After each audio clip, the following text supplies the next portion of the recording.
Ladies and gentlemen, lions, tigers, and bears, and all that shit, welcome to this whole mess that we have going on tonight. Everybody, hey, welcome to Vagabond. Joining me tonight, I've got four, getting this lineup together is like kind of my dream team for doing a demo like this. I've got Josiah, Dungeon Dad, Deficient Master. That is deficient. Yes. It could be a stand-in. Yeah, no way to know. Outsourced third-party hand. Those hands for a paid actor, dude. Yeah. Give me a couple thousand more subscribers, and I'll be able to hire a doppelganger. So we've got Brogan from No Not Ones and Jacob from Crow's Perch. Oh my God, we have been trying. I wanted. Whenever I was originally thinking about doing demos, I was like, yeah, we've got to get this crew together at some point. I don't know if I can get everyone on the same one, but like, yeah, these are like, we've got to get them in on a demo for a stream. This is awesome. Thank you guys so much for being here. Thank you. Now, to chat, just so you all know, you are actually going to be seeing, this is going to be kind of a GM dashboard side of it. You're seeing my screen. The players are not seeing what you all are seeing. I should minimize that then. Oh shit! Yeah. What are you doing? No. I didn't even register that was the map until you said something. just pop out chat, and then everything's good, right? It is professional content. It's full screen. Now, so everyone in chat is actually going to see my side of things. So you all are going to be able to see like what it's like to run this one, as stuff is going to kind of pop up for the players, secret doors, all that stuff. And tonight we are actually running. This is the Barrow of the Bone Blackguards by Chance Dudenak. This is from the Old School Essentials Adventure Anthology 2 for OSE. Ooh. So showing you guys a bit more. Hey, we can run like old school shit with this game. All right. Now, before we get like super into everything, let's just start. I always do like the 80s movie montage after we do our little intro. So now, getting you guys into it, taverns are abuzz with rumors of robbers on the roads. Haggard witnesses tell wild tales of brigands composed of naught but walking bones, attacking their caravans and making off with their goods and companions.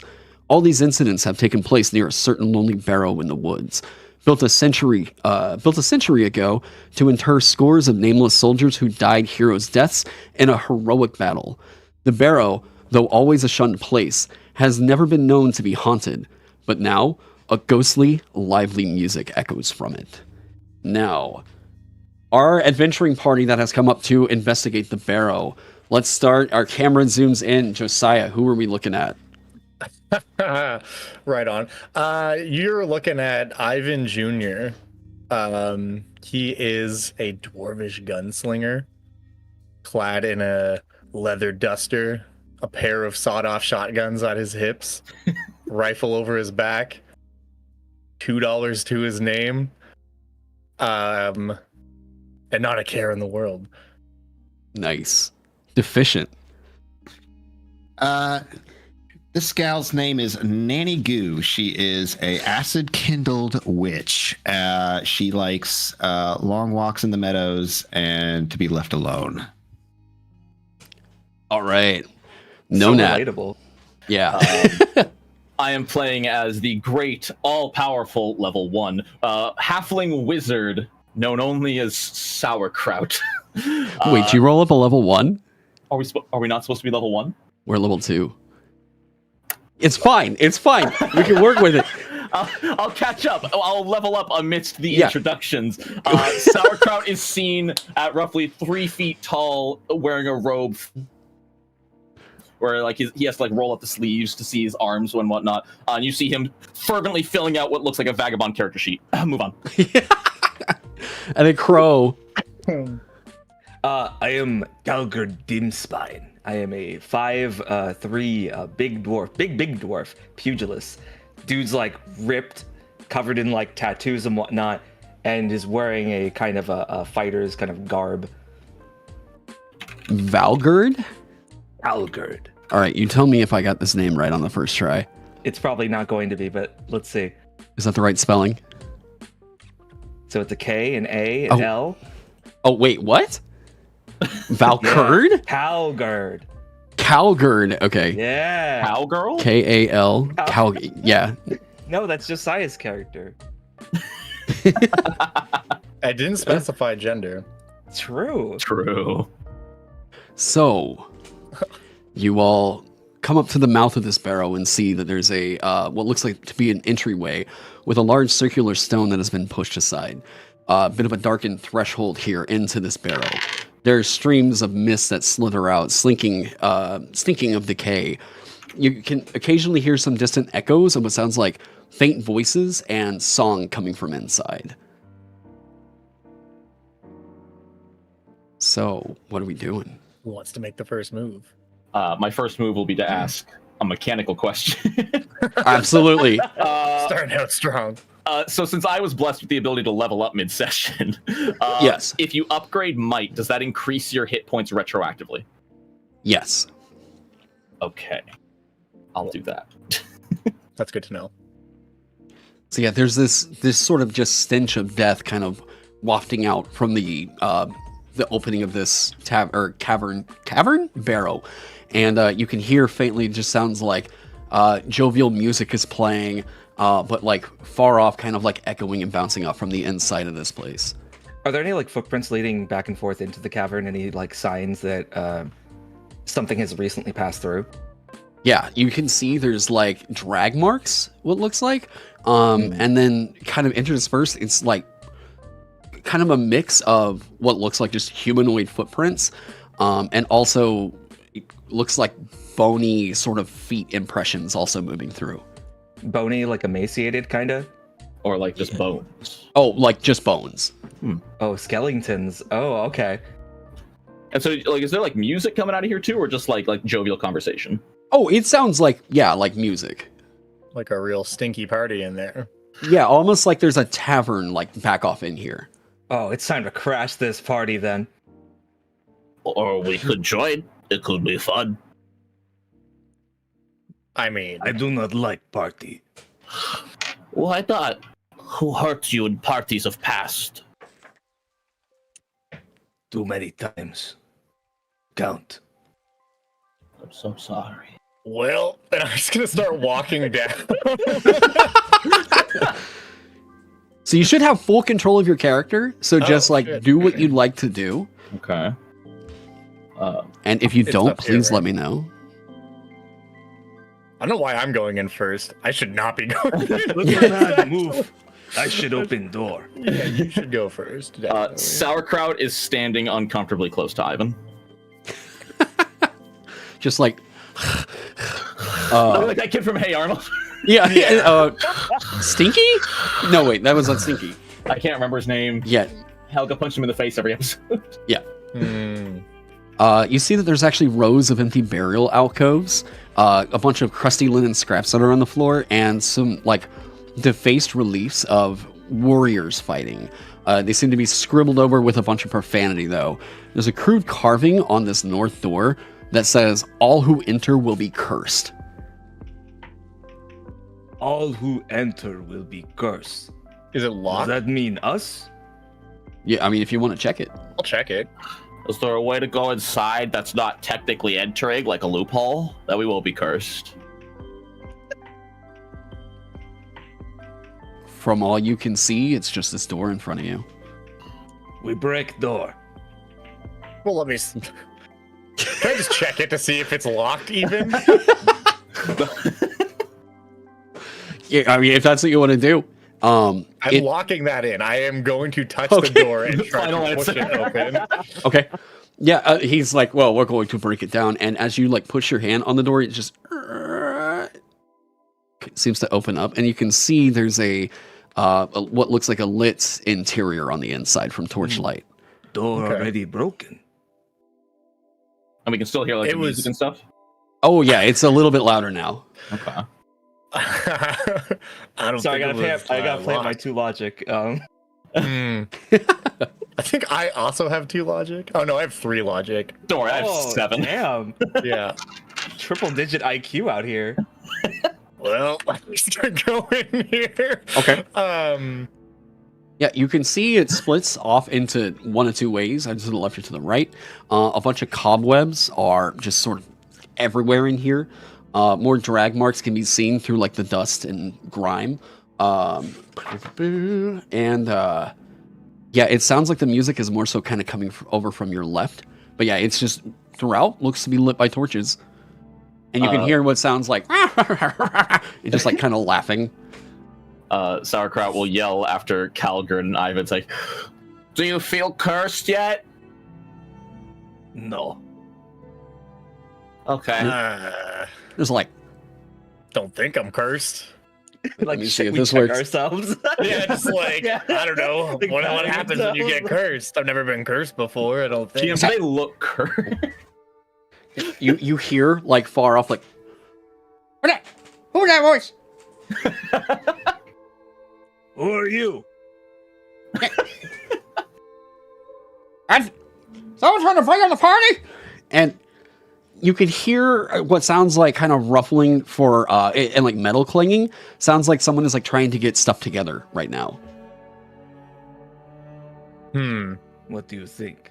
Which way is that coming from? Like over this way or Over, yeah, in this direction right here.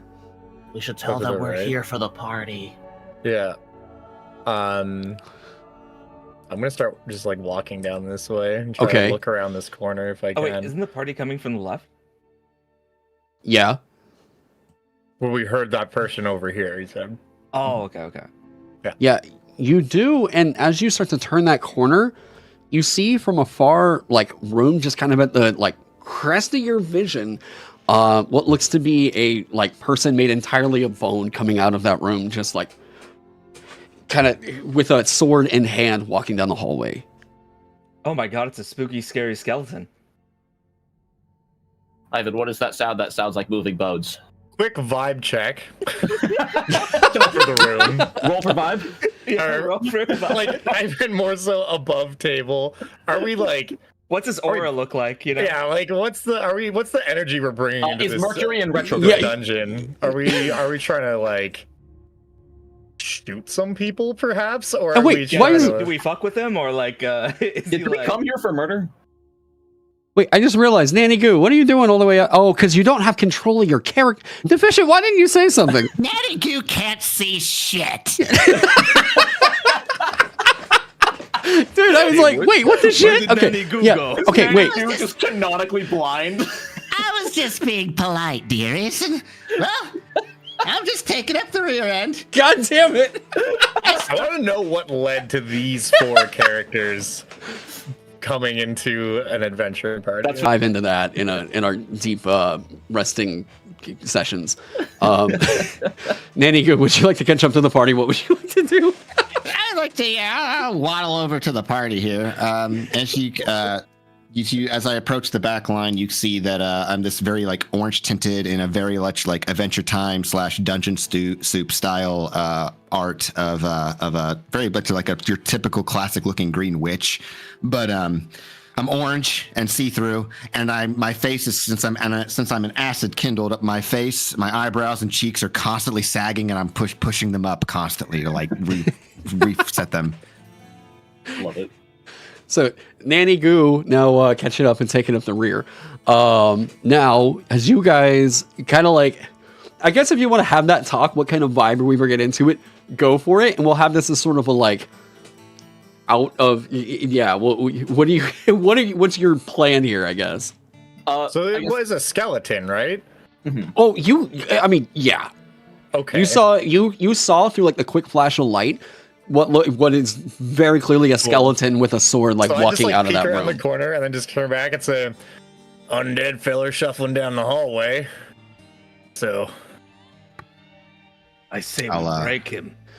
I'll pop an eyeball out and I'll look over. Well, I'll morph it to my forehand and then look around the corner, then morph it back. And I'm like, oh, dearest, it's just an average skelly.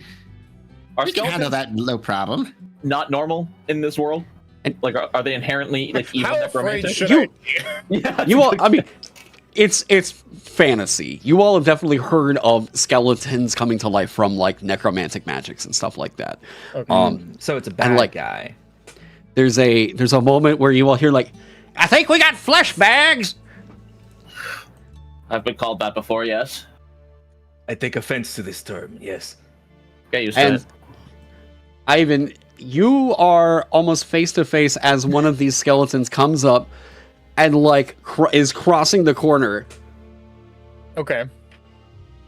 Does he seem to have aggressive intentions? I don't know why. I mean, he's got a sword. We're in a dungeon. He's got a sword. He's a skeleton. Like, this isn't fucking Curse of Strahd. I just, like, wheel up a sawed off and I say it's violence time and I just shoot the skeleton point blank with one of my shotguns. Okay. And you've got a Kimbo, right? I did take a Kimbo. Okay, so- that's my perk, I'm yes. seeing It like doesn't the pro- Joe ballistic torso, like in those like. It doesn't provoke the it doesn't provoke the intercept, and he like hadn't spotted you yet, so we're gonna give you favor on this. Hell yeah. Is that Hold It's a on. D20 roll, right? At favor is advantage, disadvantage, but it makes the lawyers happy. Okay. No, now- but I mean, I have to roll to hit him, right? yeah. Oh yeah. Okay, so we're just gonna roll a couple D20s here. Damn, that's a 6 and a 4. And what did you need to hit on your sheet? Oh shit, right. So I think I need an 8. Okay. So can I use a luck point to re-roll one Yes. of those? Okay. Yeah. Does luck reroll one or both when it's favored? Since it's made with advantage, you can reroll both. Reroll it with advantage. Oh fuck. Nice. Let's Okay, that's go. really strong. So let's try that again.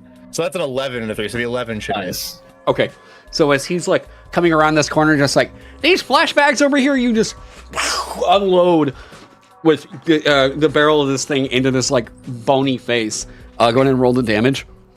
Okay. Playing So Sea of since Thieves I'm in here. dual wielding, I can do 2d6 and take the higher, right? Correct. Okay, cool. Oh yeah. So you just hold out both of them like, Yeah. So that's a 4 damage. and it falls to the ground, and you can see there's like a kind of like magic sort of keeping it like held together, and there's 3 more behind it. You all, so the rest of the party, Sauerkraut, Kalger, Nanny Goo, you guys each get an action, and you can move. Okay. Oh, and you can also move, Ivan. So is there an order in which we go, or do we just sort of decide as a party? It's side based. It's side based or like group initiative here. So you guys can all act whenever you want to on your shared turn. This Okay. guy is still alive, right? So I'm gonna do that and like, oh my god, Yeah. I'm gonna step over here just to kind of try to get out of the way, and then I'm gonna be like, bunch of undead fellas shuffling down the hallway. Sauerkraut is gonna turn around and look at Calgerd and say, "May I touch your hands?" He holds his hands out. I place my somewhat sweaty, clammy hands on your. I forget, you're wearing cestus, right? Yes. I place my hands on your cestus and imbue them with the spell disintegrate. Yeah, so there's. and I take my hands off and just look you dead in the eyes and go punch them. And I step aside. Okay. Yeah, so you see like what looks like just like teal lightning like arcing off your fists right now. Okay, so with disintegrate fists going on, Calgary takes a few steps out. Hey, you! And he looks at the skeleton, and then without another word, he just punches it. So, And I need to 20, spend right? mana to activate the disintegrate on his fist, So right? the effect is on. If you wanted to add damage to it, it would be adding mana as a part of that. Do I have to do that before they roll damage?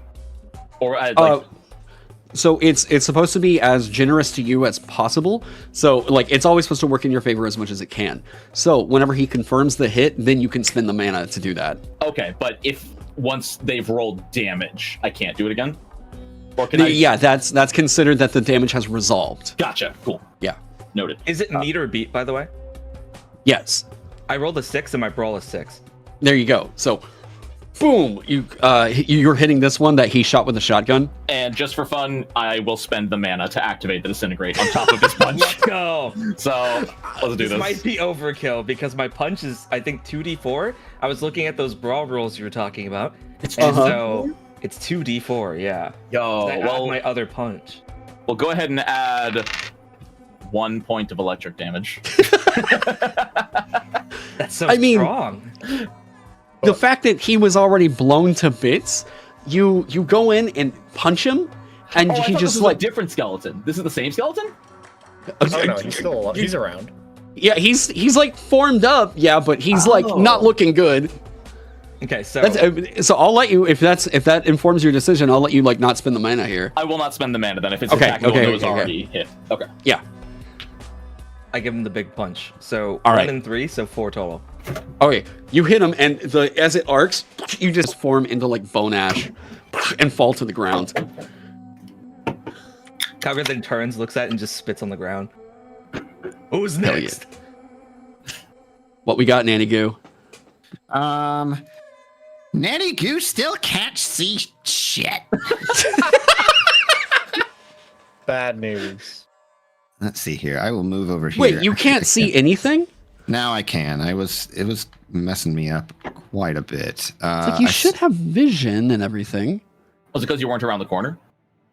I'm around the corner. It's just like everything's. I don't know. I haven't used roll 20 in a hot minute. I see. So we got 1 skeleton is completely obliterated, and we have 3 down the hallway. In that case, I think Nanny will poke around and try to We'll use burn on the second skeleton here. Go for it. All right. I just roll over my mystic, right? Yes. Mysticism? Mysticism. All right. I rolled a 2 and failed. Yeah. So if you do fail a roll, you can always choose to use your luck if you wanted to reroll it, but it's luck is good, so it's yeah. How quickly do you refresh luck? It's once every rest. Which a rest is 6 hours, right? It's 6 hours, yeah. We'll chill for a little bit. She Okay. just completely whiff it and be like, oh, well, darn. And then she like goes right back around the corner. I'd like to Okay. draw attention to the fact that we have rolled 6d20 and only 1 has been above a 10. So Taryn, with can you that, make it a roll under game for no Yeah, reason right. whatsoever? with that, they're all going to start coming down the hallway. I'm assuming everybody's in the spot that they want to be in, correct? Yeah. Yeah. Okay. For the sake of just getting this kind of out of the way, he didn't just get up and move. But Calgard, this one's going to move into the doorway, and this one's going to come and get at you. Calgard, you're getting hit with 2 attacks, so you can choose to either parry or dodge. Let's parry that bitch. I can parry with my fists, right? Yes. Let's go. So what you're trying to do is roll your brawl. Roll for the brawl to see if you deflect the attack as it's swinging this long sword at you. Gotcha. Okay.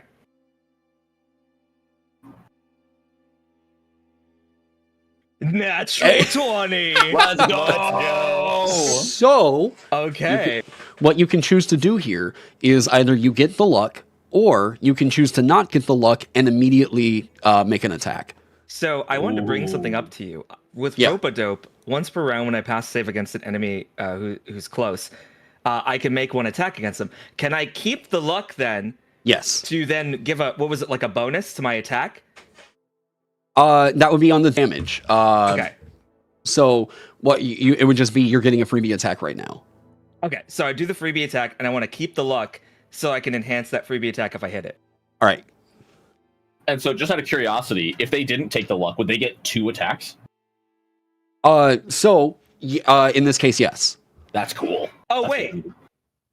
Would I get 2 attacks? Yeah, you can forgo the luck to get an additional attack in this. You And get the Let's one just do attack, that one attack from the instead. crit, Let's one do that. attack from the feature. That's so There- cool. there's the one that hit you, or there's the one that was trying to hit you, and then there's the one right next to it that you could try to hit both this turn. So if I just keep both attacks, then I'm gonna just punch this guy twice. Okay. I rolled a 12 and a 9. Okay. My brawl is 6, so those both hit, right? Yep. And that is 4d4, right? Because that's 2 hits. Correct.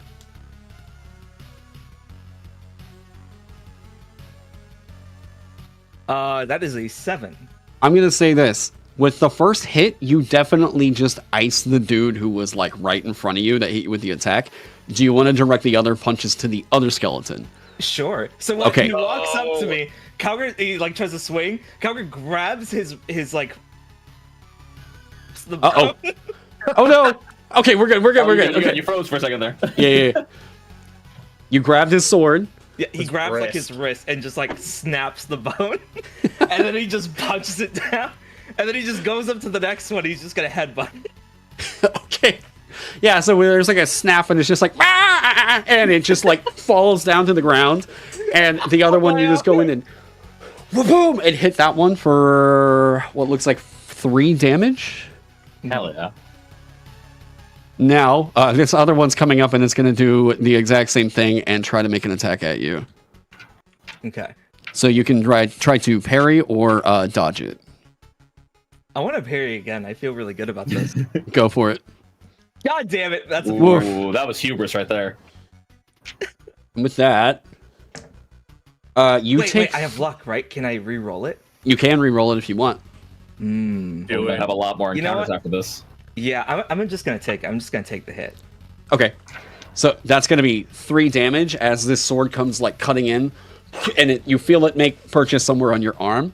Now, are you wearing armor of any kind? I have light armor. Yes. So that means that you reduce that damage by 1. Ooh, let's go. So you That take goes 2 down. damage instead. Okay. So Calgary gets swiped. He looks down at where it like hits in the armor, and then he just looks up at him and he just scowls. He looks back at you and like it's just the same skeleton expression, just like, ah. Question: are all of these skeletons Skeletor?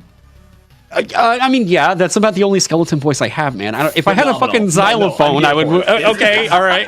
Is there a second skeleton voice? Yeah, I'm I guess. Yeah, no one's got one. It's fine. Now it is you all's turn. So there's a skeleton right here. 2 of Yes. them. Okay. Yeah, I'll just move him out of the way. Okay. Sweet. Then since I made a promise to Goblin Lord in chat, I am going to step up, shuffle my deck of cards really quickly, and just pull one out and touch him with it, and it is 2. a hearts. So I've decided this is totally just me role-playing. Hearts is burn damage, so I'm going to try to cast a burn on him. Okay. Ooh. So that's using my Arcana. Like Correct. You're gonna roast him. I rolled a 12. Okay. Gross. So, I do roast him. You're ugly! Anyway, so that is 1d6 burn damage. All right. That is 6 burn damage. He just pushes the Go. card against the skeleton. He's just like, no, my self-confidence, and crumbles down into ash. Neat. And you can only move once. It's not like divine. No, you can move when you can break up your move. But it would provoke an intercept if I moved right now, right? From the other skeleton? Yeah, since there's that one within close to you. Okay, Yes. then I'm just gonna keep pushing the card into the skeleton's ashes. He's not, Okay. just to make sure he's dead. So my turn is done. All right. What's everybody else doing? How close do I have to be to shoot something with my shotgun if it has the nearer property? So near is usually within 15 feet. Great. So I'm just gonna like, because Calgard is right in front of me, so I'm just gonna like reach over his shoulders with the 2 shotguns. I'm just gonna be like, you might want to plug your ears, and Plug my what? then I shoot the guy. who's, I'm seeing some like vague Shiva imagery, but with guns coming over. yes. Yeah. Yes. Okay, Doing, so like, the you- Archer thing now. He's like, mwah, mwah. So it's really ratcheting up the tinnitus here. So it counts as a single attack, so it's just 1d20 roll, right? Yes. Okay, great. Boom. That's a nat 20. Okay. No way. Let's go. So because I am a gunslinger, that means that I. Oh shit. Uh-oh. Uh-oh. There we go. Did I lose you? Are we good? Are we good? Are we All good? right. You, Titania.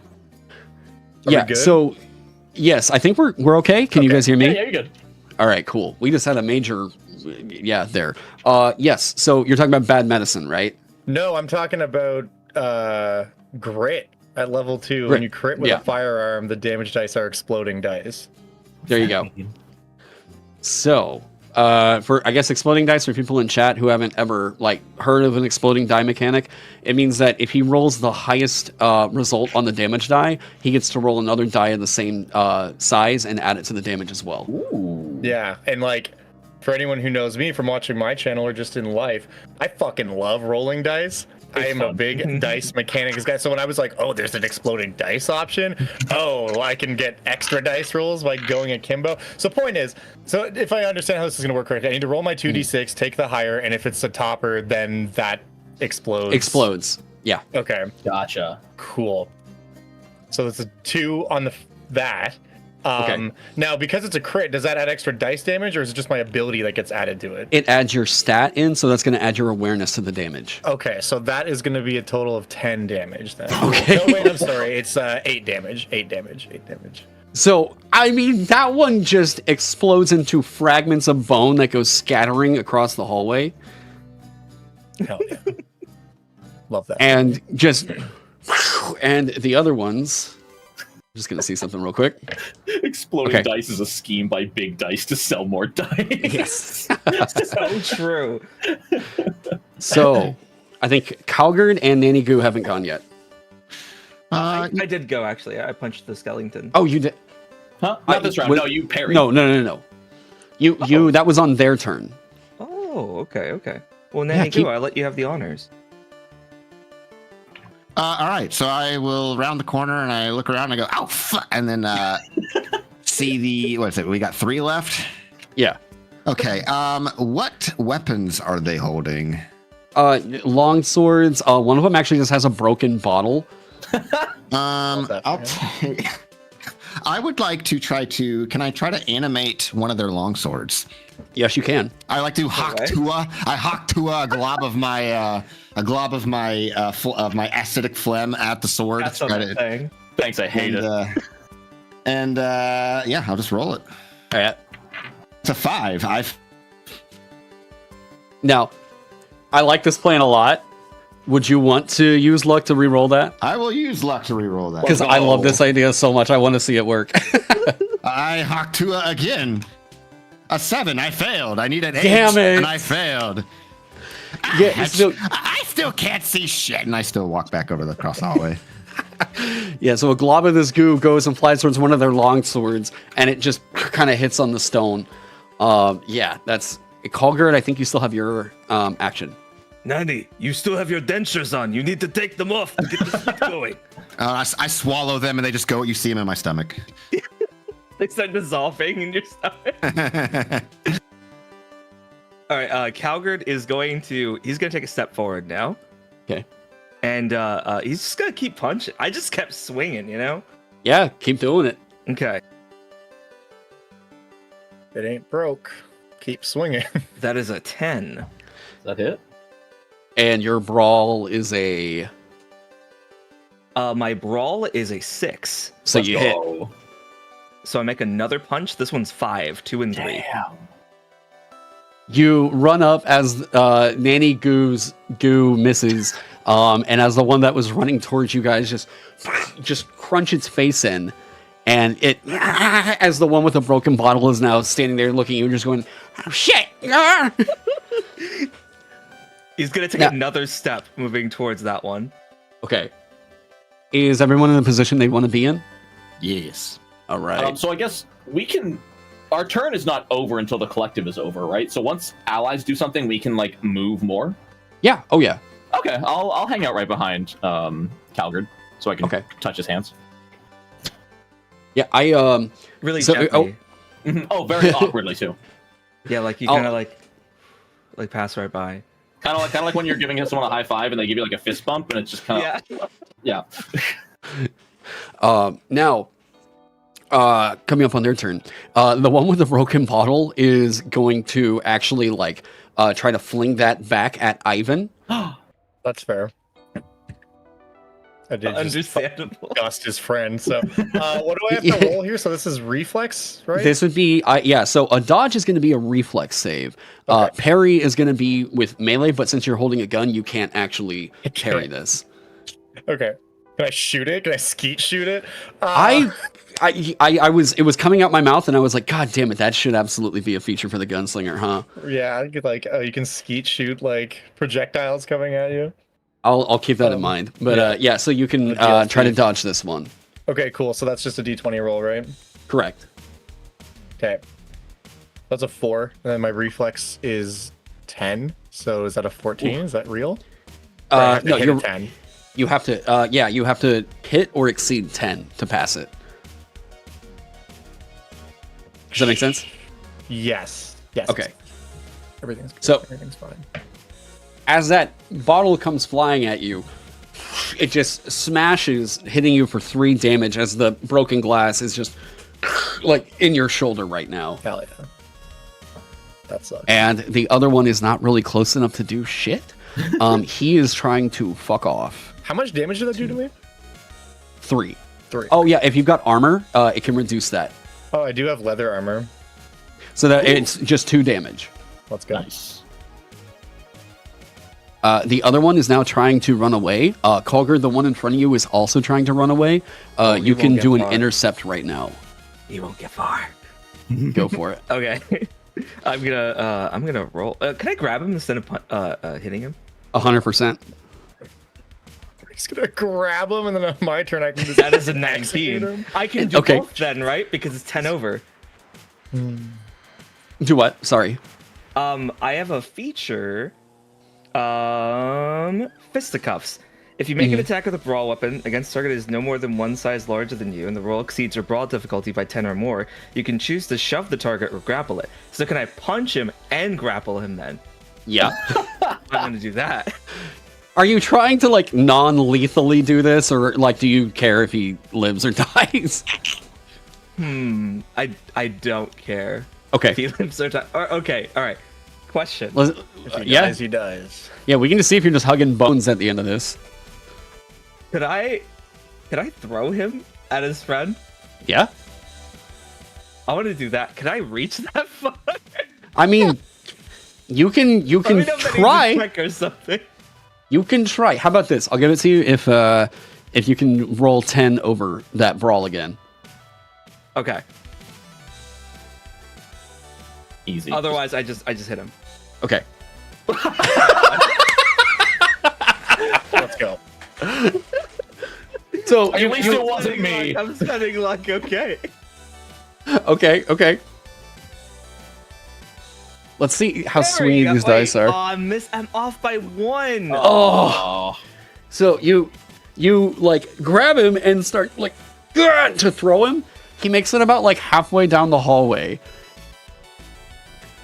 And you hear him just like, peace out, losers.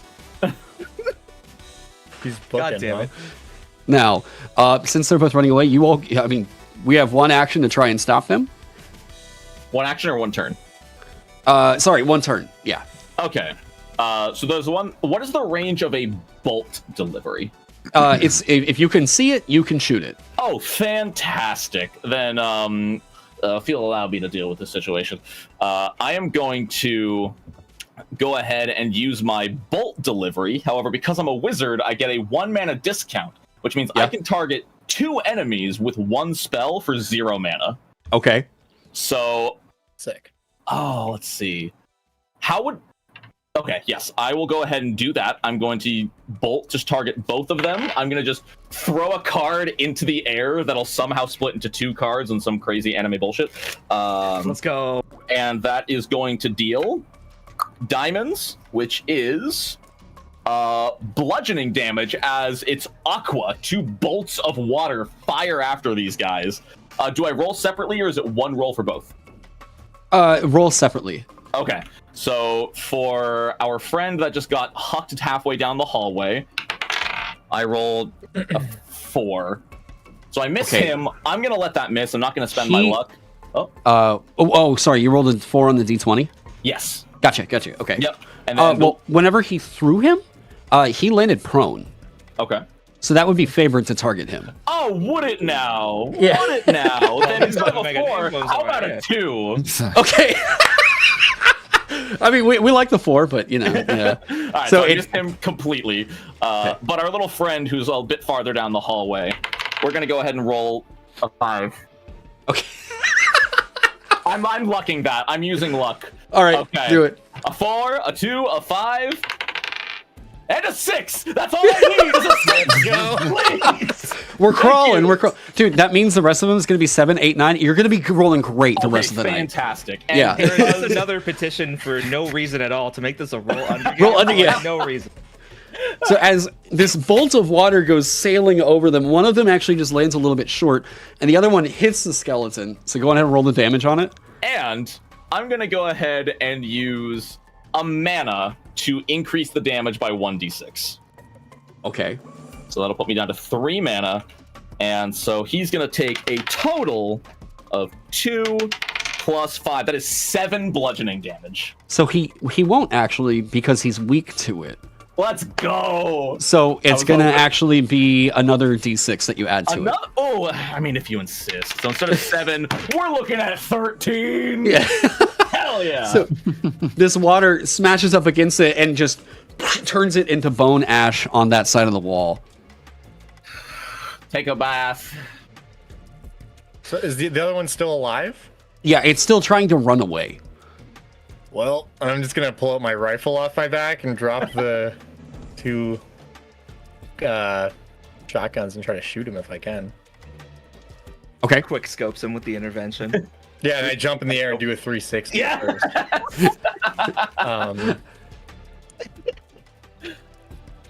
Okay. Oh, just answering chat question real quick. They did damage types are still kind of a thing. It's still a bit more of the interpretation in the monster stats. But yeah, so it's like more of a damage source. So like a torch it's still a source of fire damage, but if you hit them with it as a club, it's like blunt damage. Cool. So just kind of clarifying that it's more about like the narrative of the damage source, not the like specifics of a Pokemon style. This is only grass type kind of a thing. So the GM just has the ability to say, add an extra d6 to that. It depends on what the source of the damage is and the interpretation, but yeah, it gives you the wiggle room for that. Love that. Oh wait, so mechanically then I could half sword to Yeah. like use it as a hammer. If you wanted to hit it with the pommel, the blade, or the point, yeah, you can. I could end them rightly, is what you're saying. Yeah. But so Josiah, what were you? Yeah, I'm shooting him and I rolled a 9, which is a hit. All right, And then yeah, so the rifle is just a D6. do it to it. It is keen. I don't remember what keen means. Keen is a crit It on crits- one lower, right? Okay. Correct. Yeah. Oh, that's a 6. Let's go. 6 damage. 6 damage. Paint me a picture. Does that still explode your dice, or is that only on your shotgun? It's only Oh, on crits when that Oh, happens. gotcha. Yeah, so I guess to paint you a picture, the skeleton runs up, and as he's rattling away, I'm just like, I had above shooting a man in the back, and they just shoot him in the back. That's why we love you, Ivan. Yeah. And so as it hits, it's like, and it goes thunderously throughout this entire barrow. And you just hear him like, "No, I've been shot in the back!" And as he falls down, You don't gotta And- tell everybody about it. and there's like what the hell's happening out here? And another skeleton emerges from this other doorway and starts making its way and sees you all over around the corner, and he's like, "Holy, what? We're here for Man, the we got- party. Wait, you came to party? You killed all these guys."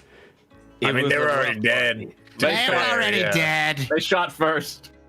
That's also true. We were defending ourselves. Listen, I mean- sometimes you gotta stand your ground, all right? I'm pretty sure we attacked first, dears.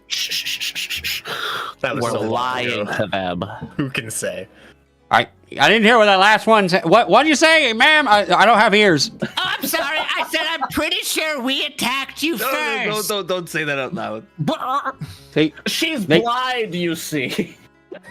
they want to get down with us first. I'm sorry.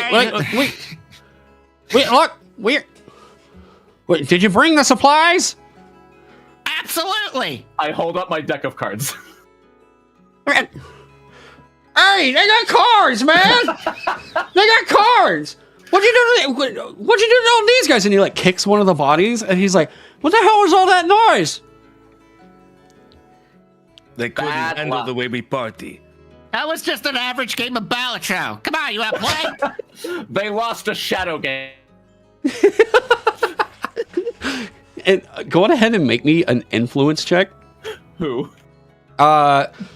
Whoever has the better score at this point. I was 17. Yeah, that ain't happening. Oh my god, 18 I'm here. also 17. I mean, I'll roll. I'll be the one to roll. yeah. Ivan, We'll go with please, efficient. wait. Ivan, what's yours? Oh. I failed. I rolled a 6 and failed. And he's like, hey, they say they're from the land of Balatro? I don't know. Oh, wait, what? They got a gun? That's what that was? Oh, and he like looks back over and he's just like, all right, look, you got us outnumbered here, okay? Probably shouldn't have told us that, but sure. I mean, no, we're not out. There's like 50 of us in here, right here, in this I do not room, believe right it here. When you say There's that. 60 of us outside. We have a magic bomb in here. Well, we have a magic bomb diffusion kit outside, so It's true, we do. We have an owlbear in here. We have the ooze. Wait. The owlbear's kind of scary. oh shit, for real? Told him. Yeah, there's an owlbear in here. All right. I kind of like, no, I squeeze. I don't have to, it doesn't cost movement to squeeze through people. So I just squeeze through people with my lobbyist form. And I go, All right, it apparently is apparent that we cannot solve this by might alone, nor magic. We will have to solve this through a simple card game. Yes! I have cards. What do we want out of this? That's a good question. What do we want? Wait, yeah, Ivan, why are we here again? what do we want? Ivan, you took the Again, job. To loot the place, yes? Oh yeah. We're here to kill and rob them. That's right. Are you just saying that like full volume? Wait, no, Loading the shells wait. into the shotgun. Like, oh yeah, Oh, that's right. Fucking guys, we came here to kill them. Yeah. Wait, we came here to kill and loot everything too. Oh, wait, you were here first? We're the bony blackguards. Very important question. Did you call dibs? Dibs! He said dibs, so I don't know about. Guys, they call dibs. That means you have to leave now. God, what do we do? I mean, they call dibs. I don't know what to do. All right. Then it's. You want to play cards? That's my specialty. Want to play? Okay, look, we'll take the card thing. You guys said there was like what's this Balatro thing? We'll play for that. Okay. Everybody in that room should stand next to each other, and I'll come in first. And I give a really exaggerated wink to the rest of the party. Oh, okay. All right, men. You know, follow. Yes, we're fair game. Right, and they all go back and move in into this other side chamber. So is it just the three of them? Yeah, from what you can see, yes. Okay. And the music, like, just kind of as a tell, the music seems to be so loud that like they probably assumed that the gunshots and everything was most likely just like people crashing shit or whatever. Now, Are the skeletons playing music in here? yeah, oh yeah, you can definitely hear music further in. Now, in this room, you can see it kind of like smells of just heavy mold. There are semicircular niches in the walls that are holding melted candle stubs, 3 tapestries that are hung up along the south wall, and these 3 skeletons have kind of like lined them up right in front of those recesses. And they're like, all right, what do we do next? They even have their backs turned to you. Okay.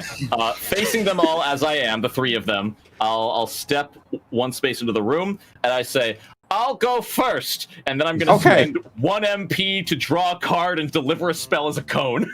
Okay. Oh my god, I drew diamonds again. That's bludgeoning. Yeah. So just a cone of like fire hose style card. It keeps, yeah, there we go. Okay, it keeps crapping out on you on like the worst frames. It's so good.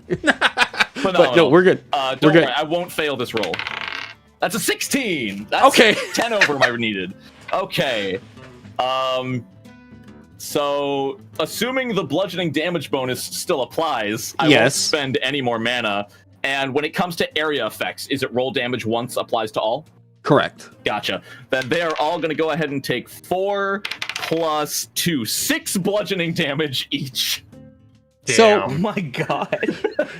the south and the northmost ones are just like blown apart, and filled the niches in the walls, and this other one is like just falling apart and is kind of in shambles on the ground. It's like, when is this? When do we take our turn? After my friends. That's the neat part. You don't. It's just like you see the skeletal hand like reaching out in these piles of bones. Aw. Yeah, I think I'm gonna have a Calgary going. I'm just gonna end him rightly. You could absolutely just like put the boots to him right now. I summon Calgard in attack mode. And this is favored, by the way, if that it really matters. 9 is Okay. higher. I guess we keep that. Yeah. So you just stomp down on this hand as it like Calgard picks him up, like lifts him up like Bane style. And then he just like brings him down to his knee and like shatters his spine. and he's just like, we lose! Smashes. I feel Now, bad for these skeletons, but I don't. They lost the also card fuck game.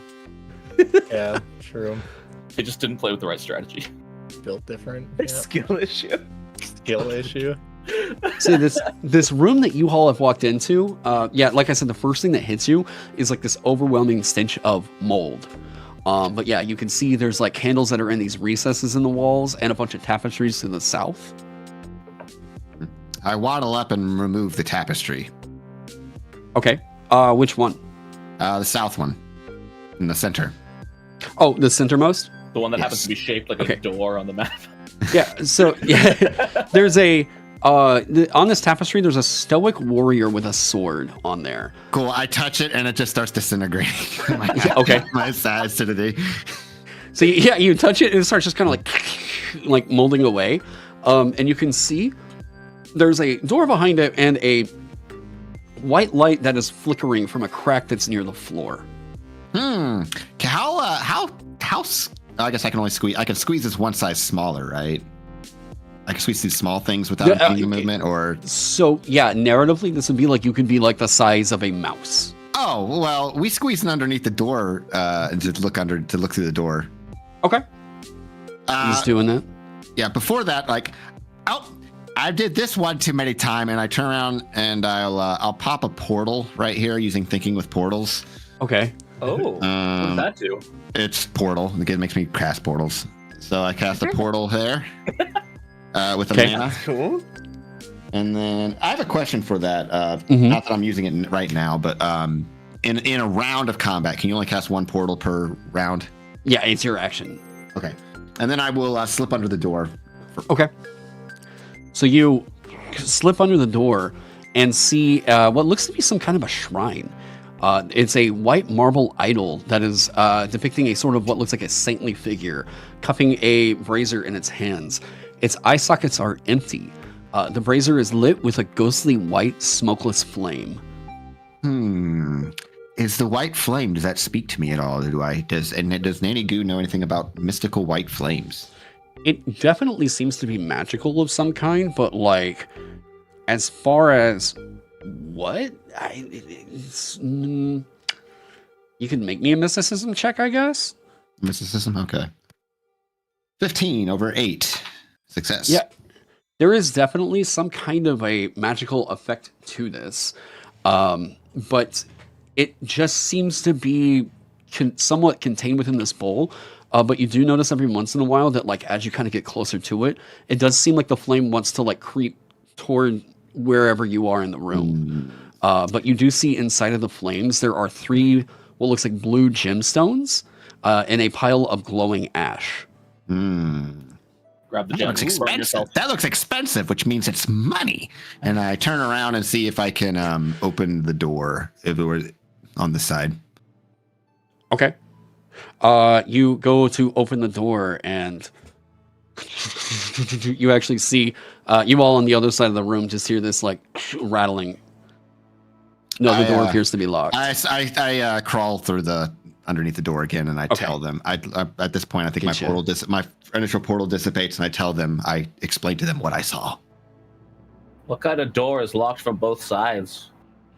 I know, right? I thought it was like a latch or something, but there was nothing. It seems unintuitive. Like, what if you closed yourself in there and you couldn't shrink through? Did you see the body of someone who did that? Did you? Yeah. Oh, deficient? What's that? What? I love it. I love that's the answer. No, let it be. Yeah, let it sit. Let it sit. Yeah. That works. Anyway, do y'all think I'm a bad person? Like, they were turned around. Like, I just kind of. I mean, the I cards. have doubts about this. I don't know. Like, skeletons are people too, right? Or they used to be. They used to be, yes. Yeah. Are we Probably so had different families. from them aside from our Children. flesh? Aside from Yeah. Daddy Goo. I twist up fix my cheeks and as they're sagging, and well, I think by now it's apparent that it really doesn't. It just have to live with the consequences of our actions at this point. So, who's gonna go in and steal the sacred flame with me? None of us could fit. You're the only one who could be that small. What kind of door was it? Made it. It just appears to be a stone door. We just Like it no. was.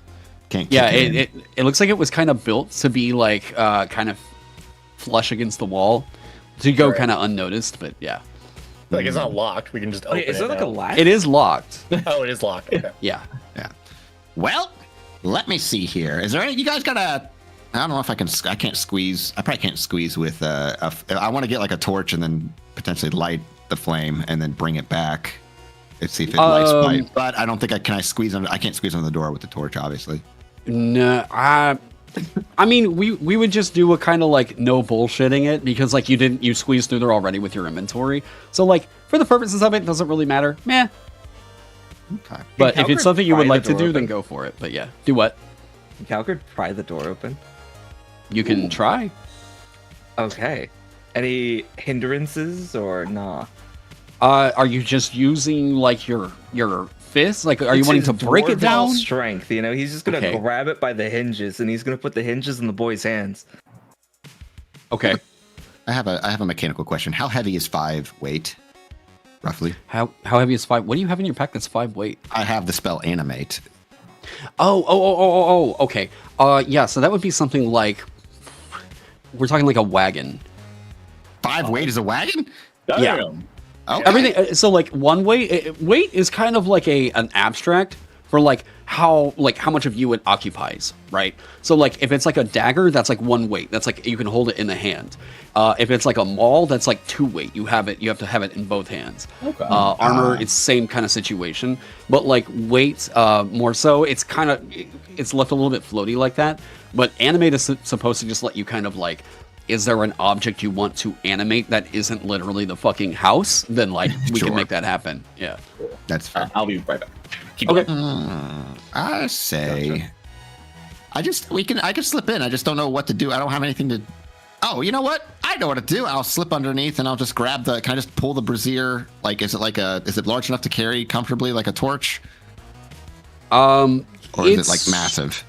This is pretty big. This looks to be about like 4 feet wide. And the brazier itself is like worked into a stone like pillar of some kind that is set into the floor. All right. I might put out the fire then. Oh, also, you had asked me to make a brawl check, right, to be able to pry the door open. If you'd like to, yeah, if you would like to try and do something like that, yeah. 16. So you go and find a small crack down at the bottom that Nanny Goo was able to slip through and break off. Lifts it up. Yeah, you lift it enough and then you realize as you hold it in your hands, There's about 50 pounds in your hands right now as the bottom of the door has snapped off. Amazing. Well done.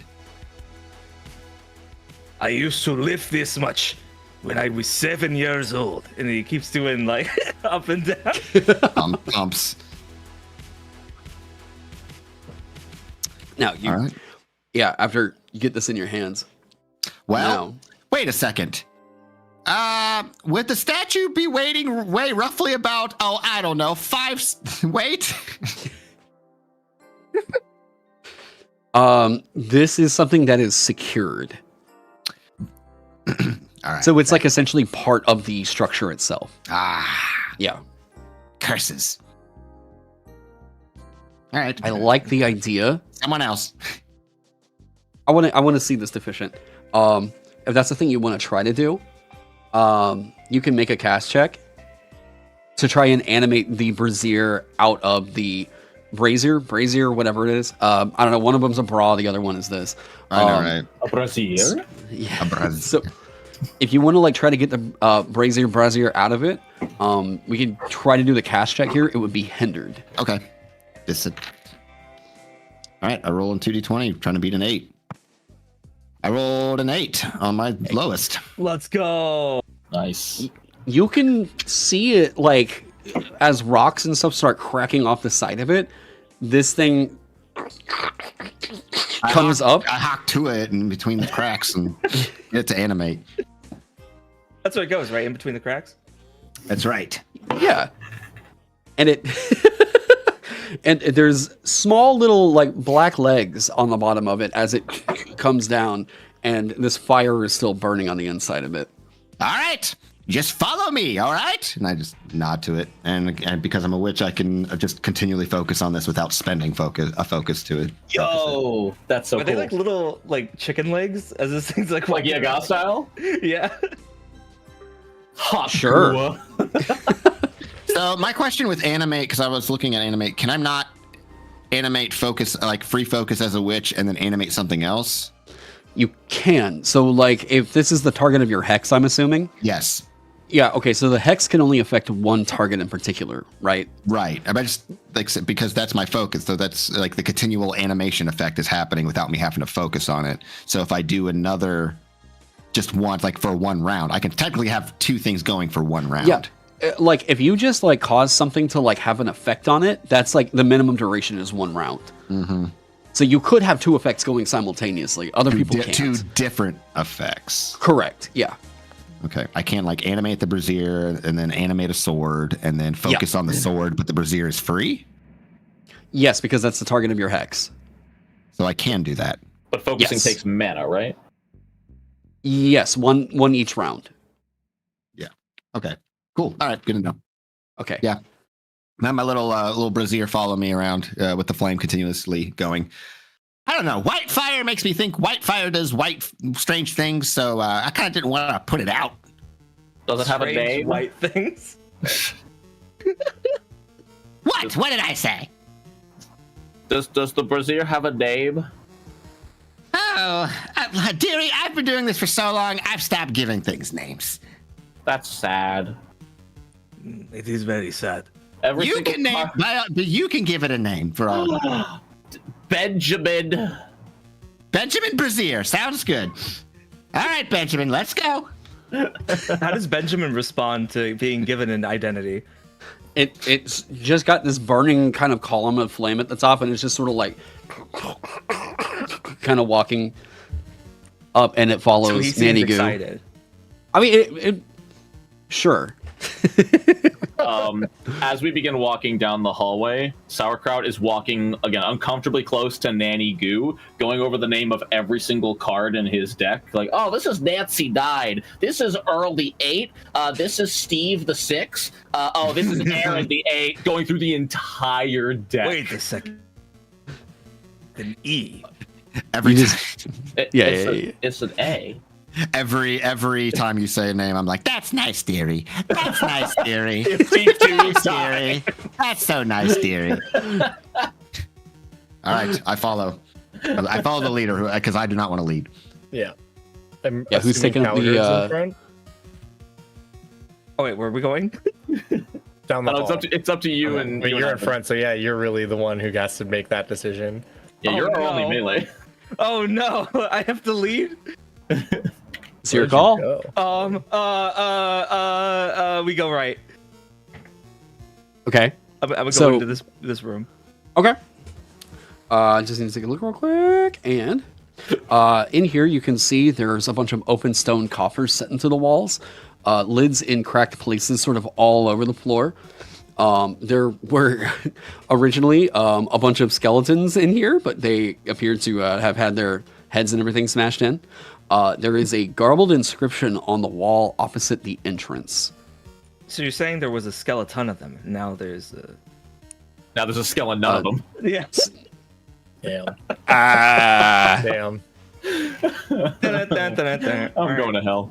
Anyway, can anyone understand the inscription? I mean, it looks to be written just in plain spoken word. Looks to say the original writing is actually scratched out, and it's replaced by what looks like crude graffiti that's etched by a blade that says, "Here lies a bunch of no-good cowards." See, we shouldn't feel bad. Every one of them, no good coward. Well, though they said they were here robbing the place, not that they were buried here. Whoever was buried here is the coward. They were possibly innocent, and we killed them. Oh, that's true. Yeah. Deserved. Yeah, he had a sword. I'm gonna try. Coward's gonna look into one of the coffers. He's gonna kind of pour it open, see if we can find anything valuable. Okay. Yeah. Actually, in the first one that you open up, you can see in the like eye sockets of one of the smashed skulls, there's a pair of exquisitely crafted, utterly realistic glass eyes. Whoa, whoa, whoa, whoa, whoa, whoa, whoa, whoa, whoa. That statue had eyeless sockets. Oh. And I take them and I pop them in my own eyes. And I just, Wait, won't they dissolve in your flesh? it's glass. This glass Yeah, they're stuff? just kind of like floating around, like looking everywhere. Yeah, they're looking at two different directions. We should try this out. What do you think? What do you think, Benjamin? And Benjamin, I make Benjamin nod. Shake it up. Yeah. All right, I say I waddle back with the glass eyes and see what happens if I pop him in the statue. I'll follow. Yeah, let's go. So you pop the eyes into the statue, and the flame on top of Benjamin actually dies down. Ow! You killed Benjamin! Gosh. I take a look at the coal. I look at the coals. And he's still like up, but like the flame is gone. Right. And you can see the 3 blue gemstones are sitting there. You shaved Benjamin's hair off! Now he's bald. Oh. He seems like Rest he's in just kind of like up, pepperonis. waiting on an order. Like, I'm sorry, I have a tendency to personify inanimate objects, and when you give them legs, it makes it really hard to differentiate them from other people. Wait, when the fire died down, you said there were gemstones inside of the flames, right? correct. Are they? We just grab them now? Yeah. But they belong to Benjamin. He would want us to have this. That makes sense. Wait, is he Not dead? doing what he loves. Coward's going He's to- no, he's not dead. I mean, he's an animated object. Like the magic that is like animating him is We're still just active. puppeting his Oh, yeah. He just there was a flame that's out now. Yeah. Do you That think implies fire that- is people? Like, Coward's gonna reach down and grab one of the gemstones. Go ahead, Okay. take it. It's quite cool. Yeah, it's a little bit hot still, but like yeah, there's In fact, it's the opposite of what they said. you're on fire. yeah, you take one. There's it's a relative to Nanny Goo. it looks to be like a I don't know why I thought a mouse sized. I swear to God, Americans think of like any other unit of measurement than imperial or metric. Yeah. No, it just seems to be like a golf ball sized sapphire. Oh, holy shit! That's a big sapphire. Yes, it is mine now. You I get have ours? after we I'll divvy out the gems to my 3 companions, and I want to see if I pop out the eyes, does the flame alight itself again in the ash? So you pop the eyes out, and there's a small little flicker, and it goes back up. Benjamin.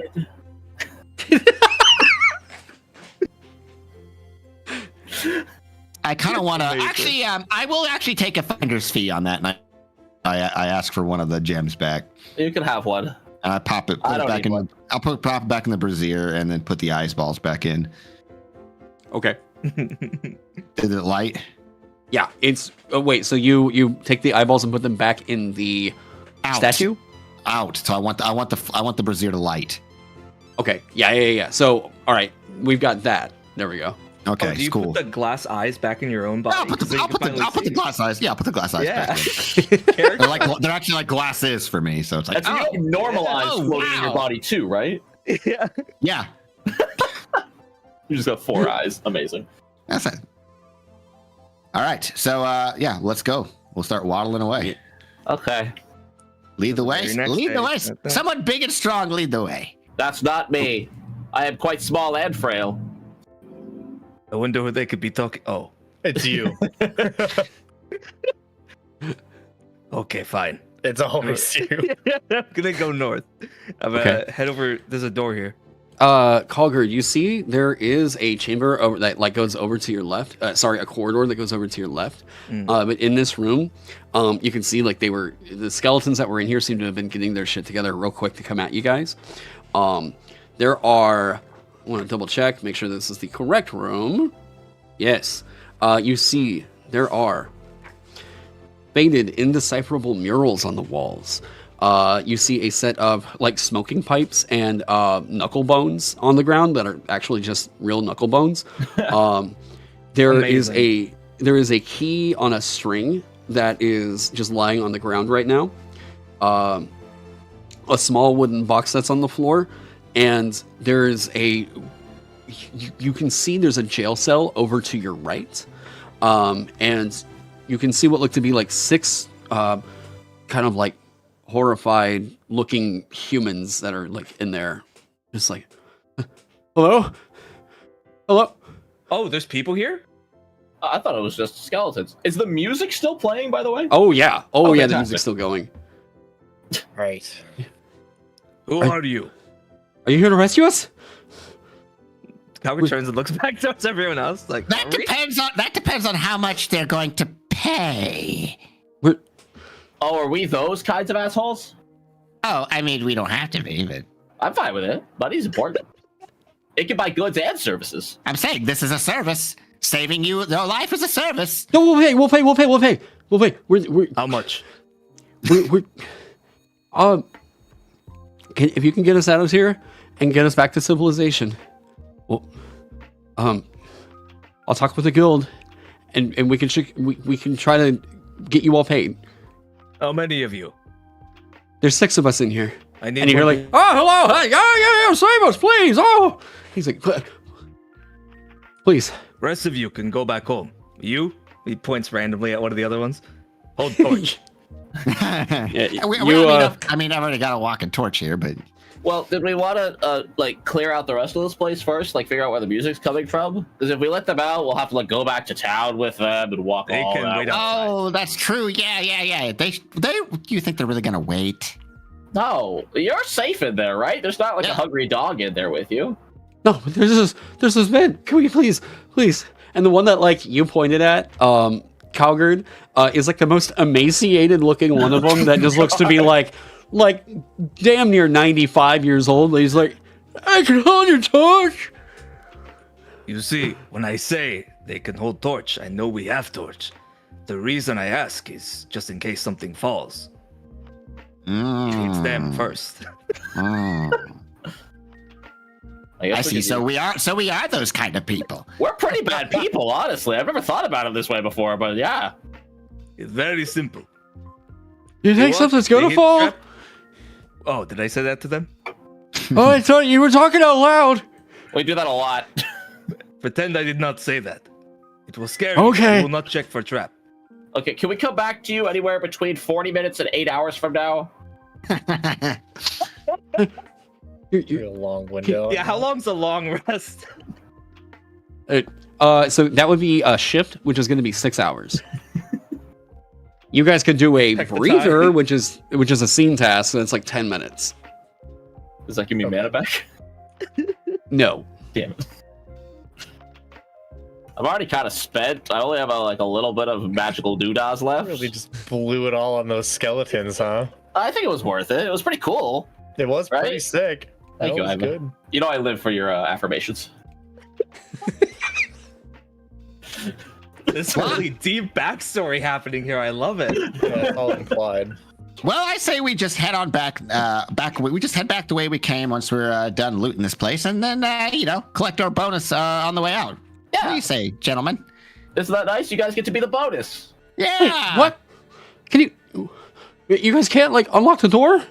This is a one shot. I have no morals. And I turn around and walk away.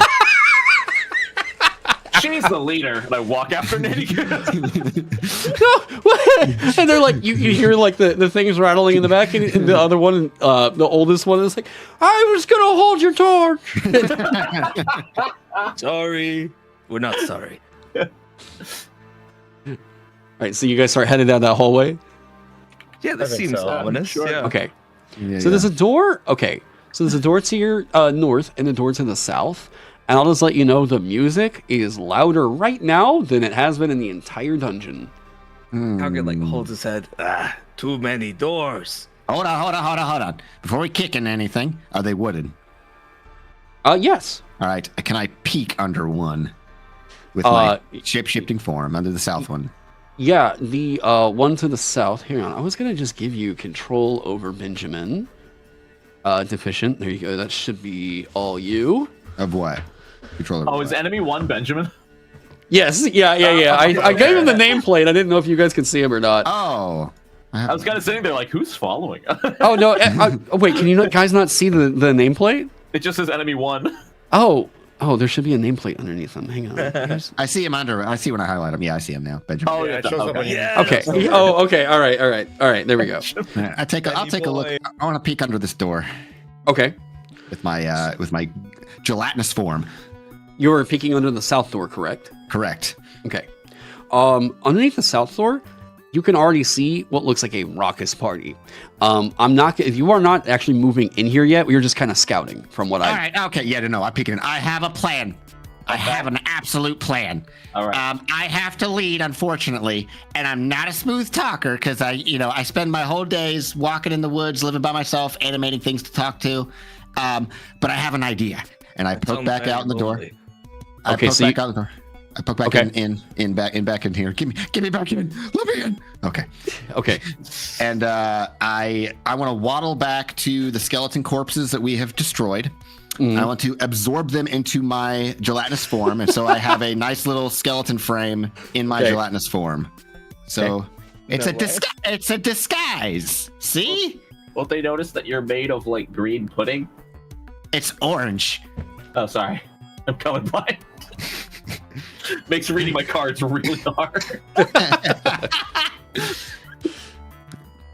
I mean, I just say it's worth a shot. You are walking. You're going back to go get one of the skeletons and just kind of keep it in your form, In my I form. guess. Yeah, I got a floating skull, and floating rib Okay. cage, and Floating eyes now. Yeah. floating eyes. Yeah, like I said, everything's kind of like I'm a walking soup. Okay. As I waddle back, we're gonna try to do this with class first, and then if not, we'll start kicking ass. And I open the door. Okay. Oh, okay. So you walk in. Here we go. Oh. That's a You walk in and see a large vaulted chamber lined with empty niches, tables and chairs made from repurposed sarcophagi. There's a rabble of undead here, drinking, laughing, singing, and relaxing after a successful plunder. They guzzle wine, letting it fall through their ribs and splatter on the floor. Their stolen loot is scattered throughout the room, and as you walk in, they look over and see Nanny Goo there standing, and they're like, "Has he figured out the spell? Our fleshy forms! Wait, men! And they like raise up their bottles and they're like, the wizard's done it! He's done it! And you can see they're just like pouring wine into their mouths and it's falling down onto the ground. Another one is just like playing this tune on this lute that just sounds horrible-ish. And as his bones... Let him cook. Yeah, as his bones kind of like hit the strings, you're hearing more bony like on the string than really, but they're all dancing up on the table and everything. And they're like, did you get it? Did Quintius actually forget it? Is this our new form?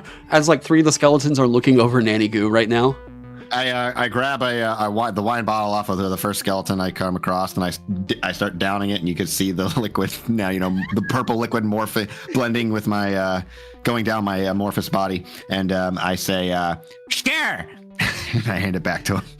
And they're all still just dancing, and they're like, "Oh." Nanigu, Hey. I thought the alchemist said that you weren't supposed to be drinking at your advanced age. Son, I do a lot of things that doctors don't recommend. And I turn back to the skeletons. Now, they are just continuously like drinking everything, and they're like, "You got friends?" Oh, wait, yeah. Yeah, they're friends. They're flesh bags, though. That's okay, right? We Are don't they- judge. Are they? Wait, are they perfected ones? I take another sip. Sure. They're like, we must see her. Oh, come on in. All right, everybody, come on in. Don't be shy. And I nudge everybody else to come on in. And I bring the white flame. I bring old Brazier, Benjamin Brazier, with me. Okay. Yeah, he's like kind of thumping along. Oh, I can't move him. I can't move. Oh, you're shut out. There. oh, wait, we good? The door closed on me and I couldn't move. Oh shit. Hello, new friends. All right, I start eyeing for any type of gems, jewels, and gold pieces. Oh, I mean, you see stacks of gold and silver. There's 4 crates that are full of dyed silks, 5 casks of wine, 10 tiny gemstones, an ivory drinking horn that one of them is now actually look to Nanny Goo and they've been like, "For the newly infleshed," and hands it over to you. Thank you so much for the newly in flesh. And I pop it in my fake flesh. You're just storing items in your body. Let's see here. Ivory horn. I like to imagine the glass eyes originally, like Nanny was able to with the sockets, but at this point, like one of them's like drifting off. Yeah, I'm constantly like, instead of, you know how you pushing up your glasses, I'm pushing up my little eyeballs. We start reveling, and as we revel, we say, I just want to start casually like filling my pockets as we're kind of like, I said, this is a party. So I'm going to start asking the skeletons, or I'm going to ask anybody that looks like they're to be maybe in charge here of the party, head of the party, of like, so what's going on with the whole like how are you guys doing on the cause? The cause? Well, the inflationing, like I've acquired.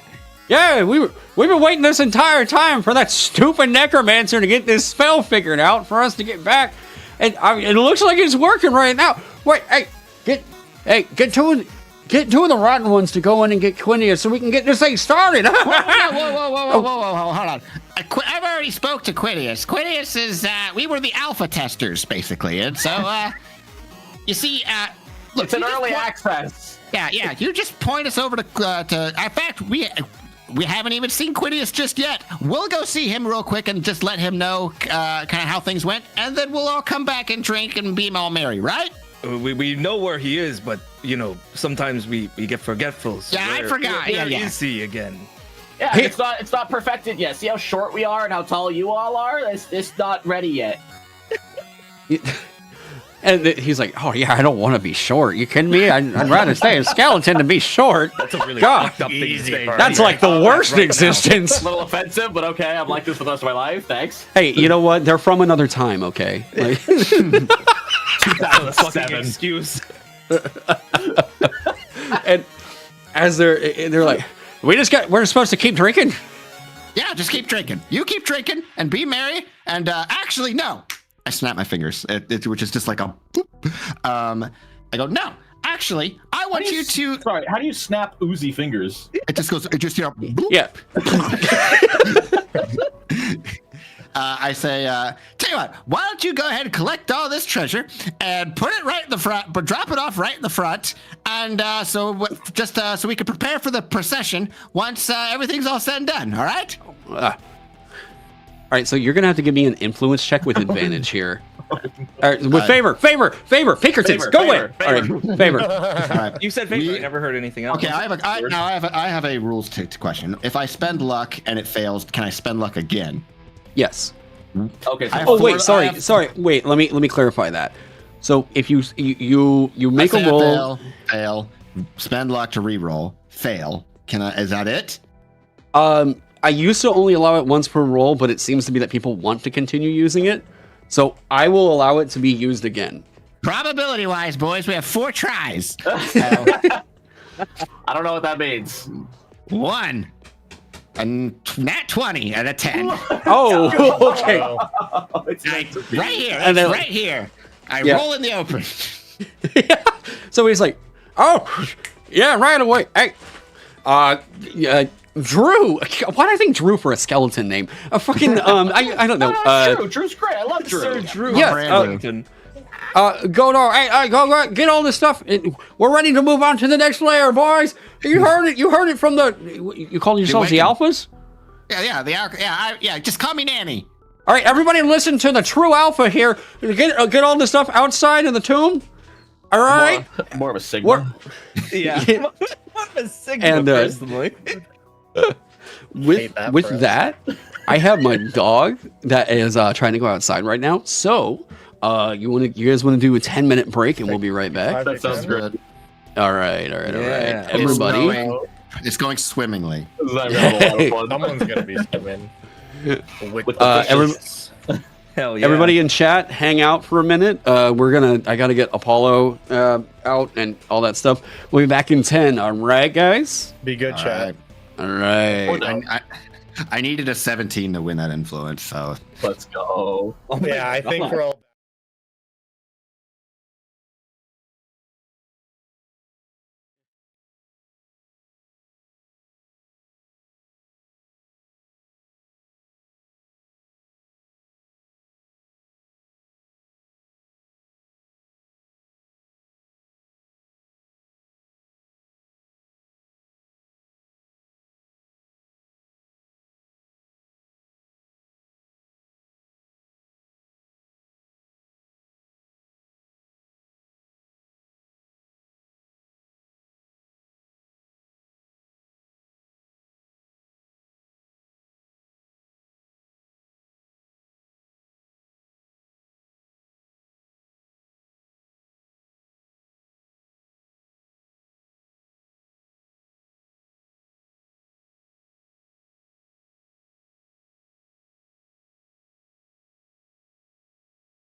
All right, and we are back. We are back. Hey, everybody! Thank you so much for we're hanging back. out during all that, the break and everything. Now that we have drinks refreshed, all that good shit, we are going to get back into it as a bunch of these skeletons are now moving loot out of the dungeon, out through this direction over here. Da-da-da-da. Now, as these skeletons are just kind of directing them, like, all right, yeah, get the rugs, take this out. Yep, okay. Leading a crew of what seems to be about 20 different undead kind of out the dungeon as they're all hauling this stuff away. Perfect. What are these ghoulish looking fellas? It looks just like bog standard zombies, as bog standard as that could be. Gotcha. Okay. The pre-alphas. Yeah, you can tell there's almost like a little bit of envy from the skeletons as they almost like just sort of mistreat the zombies in a way. They're like kind of poking them with swords and everything, and they're like, come on, flashback. As they stare longingly at their flesh, like, please. Yeah. Oh yeah, you can tell there's All right. As they're hauling treasure, I turn to the rest of the group and I say, "Now, boys, we have to find this necromancer fella. Make sure that he doesn't ruin our plans." Are you saying this in front of the skeletons? No, I pull you all aside. Oh, okay. Yeah. Yeah, we're not doing that again. Where we I lean close and whisper sweet acidic nothings in your ear as your sideburns start singeing off. Okay, where should we start? a name, yes? A name that my player yes. completely forgot to write down. And my glass eyeballs look into my brain. Pretty sure it was like Necro Matthew or something like that. Yeah, one of the skeletons is like, "Hey, you're talking about Quinius?" Yeah, Of course, we're talking about Quinius. We're not idiots. Oh, I was just checking. All right, we're gonna go back to hauling your shit out for you. Thank you. Appreciate you. I'll tell Thank you, Quinius. dearest. I'll tell Quinius you Absolutely. worked extra hard. That was very convenient. Hey, I grab one of them. Hey, can you take us to Quidius real quick? Yeah, sure. All right, just Nanny take us Goo has a hip problem. She needs help walking over. So it starts floating a little bit. And it's actually a broken femur because it's from when one of the other guys curb stomped him. Yeah, and he's like, Yeah, "Oh the yeah, Pablos- same thing happened to me." And you look down and see this one has like a broken piece of a lute keeping his leg together, and he's like, "All right, yeah, she's right over here." Don't worry. Once you get the infleshioning, it all just kind of sticks together. Can't go too far. Oh, okay. And he gets this key out of his rib cage. He's like, "All right, you guys ready to go meet Quinius?" Again, What? because we Again. saw Yeah, see him again. Yeah. See him again. Quinius knows me by name. Just checking. All right. And he walks over to this north door and unlocks it. It's just right there. All right. Thank you very much. He's like, "Yeah, no problem. All right, we're gonna go back to hauling this shit away." All right. Shut the door. I don't think they suspect a thing. Nah, Oh no, guys, I can't reach the door handle. Come back in, sauerkraut. Thank you. And so you open this door. I'm gonna slide it open very slowly. Who's this? Yeah, one, and man? you see a chamber where there is an emaciated looking man, kind of like tired, looking over a spell book. Is that on the right? Yeah, that should be on the right layer, I think. Hang on, let me double check. You all should be able to see, and then I will give you his name since it's a little bit hard to remember. Benjamin. You guys see that? Quintius. Quintius. And he's sitting there looking over this book, and as the door opens up, he's like, "Oh!" And around him are a bunch of occult symbols drawn on the floor in blood, alongside multiple piles of bloody bones. There's a miserable bed formed from a pile of grave shrouds atop a sarcophagus. He's just a emaciated looking robed figure hunched over this grimoire that's laid out on an overturned coffer. And he's like, "What are you? Oh my God. Did you guys get rid of him?" door. You Oh. did it! You gave us flesh! Are you talking about the skeletons and the zombies and such? Yeah. You guys stopped. I gave you flesh. What? You did it! I did it. Yeah, I- you did it. He starts like quickly like flipping through this book, and he's like looking at it like, how? Sonny, you just had to believe in yourself. So, okay, but what did I do though? They're not going to be happy until they get their flesh back. Well, they saw us, dear. They might not have their flesh back, but we got ours. And my eye starts sagging. And they know you can do it. They believe in you, Quinius. Now they believe in you, Quinius. Now they respect. Now they respect you. So Blazing you. all I ask for this is about, I don't know, 20,000 gold pieces and goods and services. I can give you 1,000. Damn! I look out there. I try to recall the treasure. Is it how much treasure was there? 1,000 gold pieces worth of treasure in there, or was it way more? It looked like quite a hoard. I mean, if you were to like sell everything that you guys saw in there, and like recalling that like hunting horn that you have, or the drinking horn that you have, that's made out of like pure ivory, this looks like a pretty good haul. Wait, were we also tasked to kill the evil necromancer? Also, is he an evil necromancer? Is he like No. like You guys didn't know like what the cause of it was. We're just here to. We're bad people.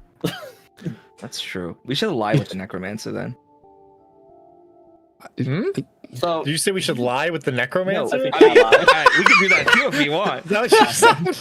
Nanny hasn't seen that. Nanny hasn't seen that kind of action in decades. Is this your first time playing with Crow? Because like I said a Voice for every lie, dungeon. okay? But you know, we can do Okay. that too if you want.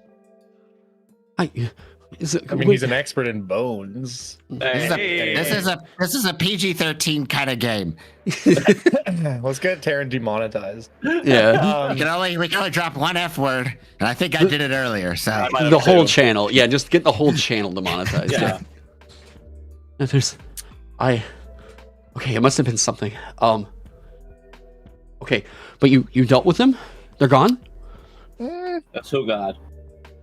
Quinius, we are using them as labor as of right now.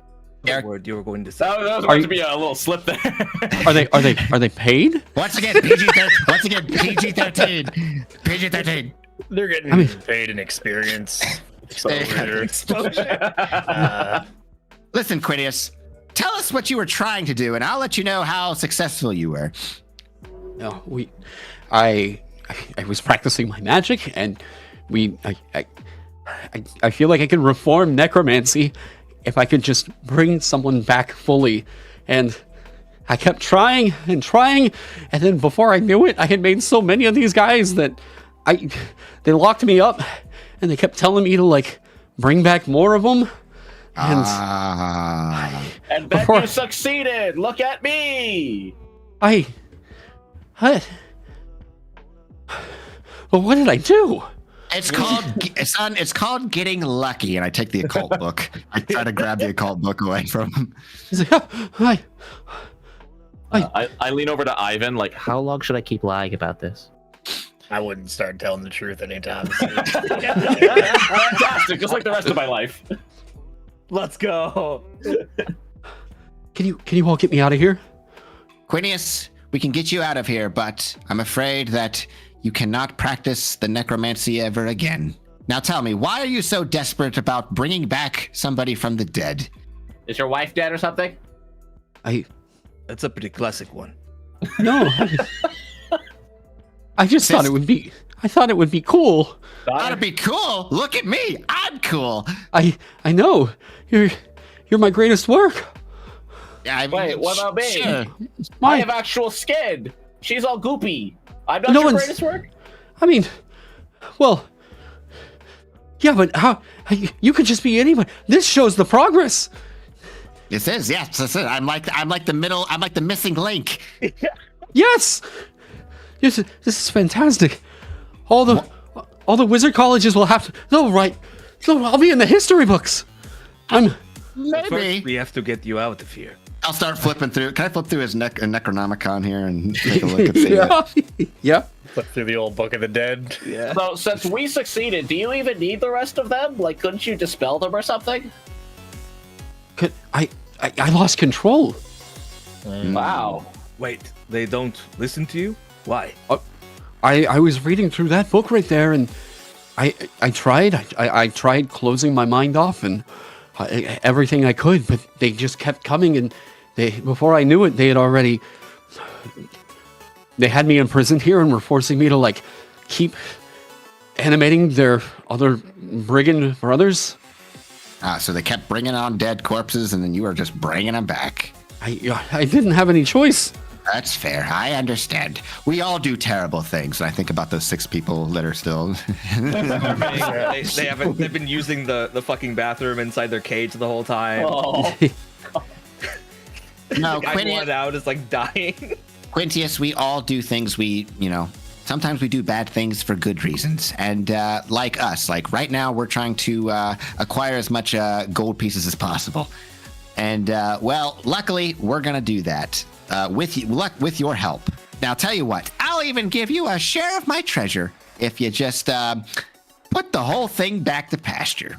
Wait, aren't you getting the treasure from him? So you're giving him a share of what he's giving you? Well, the other No, treasure in the skeleton. other I room. think the way I imagine how this happened is that Quinius was trying to do his old dark necromancy thing. He keeps failing, and then he gets to the point where he's got so many skeletons they mutiny, and now the skeletons have acquired all this treasure because they're bodies of looters, and now they're turning Quinius into basically a battery of hey, make more people for us. So I don't think that's Quintius's treasure. Yeah. So, but we have to still get him out of here too, right? I mean, have to is a big word. Oh, Have to is a if we big word. want to. I'm still flipping through Necronomicon. Is there anything that piqued my interest here? Are there pretty pictures? There are, the words just seem to be written in some sort of a magical script. This grimoire, it has vellum pages that are bound in black leather. The words themselves seem to be actually written in blood, and it is describing some type of a ritual to animate dead remains. Where did you find this book? It's been so long, I barely remember. Ah, the module doesn't have the information. Nice. How old are you? As I look through this book, I don't see. Try turning the page, maybe a different Like, floor. Yeah. Like, Hi. Oh no, the next adventure. All right, Uh, Quintius, we will rescue you from your imprisonment, but on the count that you give me your word that you will never ever practice necromancy again. But why is my Do creation the risk? right thing, You, Quintius. You have He just- succeeded, but you cannot. deficient. We lost you in there at the very end. Oh, I said you have. Let me see here. All right, I said Nenny Goo says you have succeeded, but you have not. You cannot repeat it. So therefore, I say you cash out, as it were, with the four of us. The only way to win is to stop when you're ahead. That's right, Quintius. And I want you the rule to. was to keep gambling. And we will get you back to safety if you would just renounce your necromantic ways. He looks down just at like his own hands where there's just like cuts from trying to like make these like sigils in the ground, and he's like, Listen, and I snap my fingers and I call Benjamin over to me and I hand him back the Necronomicon and I say, put it in the fire. Put it in the sacred flames. Or you can Wash away your sins, Quintius. You can also give it to me, and I will make sure it is used for the right things. you better put that in the fire, I would say. yeah. He like Or he looks at it and he looks at this white flame in front of him and he's just like, Sweat beating down. You And are a good person, Quintius. as he like holds it over the flame to like drop it in, you all see his hand lets it loose, but as it does, some of the white flame crawls up his arm, Uh-oh. and immediately the whole, like, all the flesh just burns off, and it drops down to just pure bone as he's screaming, and there's screams coming from him, and then you also notice there's a pop and a hiss and a scream coming from the fire. Oh, As shit. this Benjamin, no! this book opens up and a blood-soaked face emerges from one of the pages just screaming in flame, and his body, after about like 6 seconds of this, just burns down into ash on the ground. Oh. Well, What of the book? How's the book doing? It is in the fire, still burning, and this face is like kind of disintegrated down, and you can see the book has now joined the pile of ashes at the bottom. I could have used that. I'm gonna just like with a I think- foot hey, start hey, poking everybody, through the ashes, looking for if he had any like rings or anything. Like, You're gonna say what? Oh, I was gonna turn around and say, I think we got the good ending, fellas. So wait, Ivan, are you like digging through Quintius's ashes? I'm not digging through. I'm poking through with my foot. Oh, Just like a oh. real half-hearted, like a ring in there. His or something. ashes. So like Yeah, a the wedding ring? guy's Okay. ashes, not the book. The guy. I don't know. Like, hopefully he was married. You know. Maybe he had a good ring. I don't. That's the thing. I mean, he definitely didn't have a ring of fire resistance. You but- do see. Imagine he had it in his pocket and it's just not on his fingers. He's like, I don't need this today. I'll wear the poison resistance one, you know? Yeah, it's like that skeleton comic of like, oh, what, should we use these magic swords? Now let's use rusty iron spear. You do see as you're kicking through the ashes, there's a small amulet of ruby that is not burned by it. It's just sitting Okay. there amongst the pile. You're like, oh, what we got here? And I'm gonna reach down and pick that up. Okay. Nice, warm. I mean, pretty hot, but it's Just a like gave it a couple flaps Yeah. to get the ashes off. It's like the German in Indiana Jones Cruise in the first one. There's Quintius all over this. Is there like an identifying magical item system in this? So yeah, that's actually the craft check. Oh, I know how to do that. Yeah, Oh, it's I don't. it's appraising it. It's a scene task. Oh, Okay. Idea that all of us just kind of watch Quintius burn to death and we were just kind of like, oh no, if only there's something we could No, have done. stop. Come back. Ah, no, not Quintius. Sauerkraut's just like patting the brazier on like the holder, and it's just like, "Good job, Benjamin." It's like actually shakes off for some reason. I don't know why I thought it was like a dog. So I have a question for you. Yeah. Because I'm a dwarf, I am trained in craft, but I can once per day perform the craft shift task as a scene task. What does that mean? Okay, so typically, it says a shift task and you're doing it as a scene task, correct? Yes, it says you can perform the craft shift task as if it were a scene task. Yeah. Okay, so typically something that would take you a shift takes 6 hours. That takes you 10 minutes. Okay, so if it was like this is long, then you can do it in a, okay. Gotcha. Yeah. Think about it like you can do something that would take a long rest as a short rest. Either way, I would like to roll that check to see if I can figure out what the frick is going on with this Oh, I thing. mean, it's like not even a check. You're just doing that as your activity. Oh, okay, sure, yeah. So like appraising it in the time that it kind of takes you, you're sort of like looking over it and everything. Seems to be a normal like ruby necklace that I would say is worth probably about 1,000 gold pieces. Damn. Dang, Alright. shit. Well, And Big as ass ruby. let's not lose this. Ain't magic, Yeah. but Give it to Benjamin. He never loses anything. just put it in my pocket. as you guys are wrapping that up, you can feel what almost feels like a seismic sort of thump coming from one of the walls. I wonder what that is. And okay, which wall is it? Over to your east, there is another, and you can see some of the brickwork is starting to like bow out. All right, I take one of my eyeballs and I kind of like squeeze through to see if I can see into what's going on the other side real quick. Okay. Calgar's gonna walk over and he's gonna kind of put his ear up to the wall. Okay. There's another, and you all can feel the wall itself is like it has pushed forward about 6 inches. The brickwork is starting to be challenged here. What did we wake up? Something big. I'm gonna blow it up. All right, I'm gonna walk away. Okay. You do that. Hold on. Come here, Benjamin. Dear boy.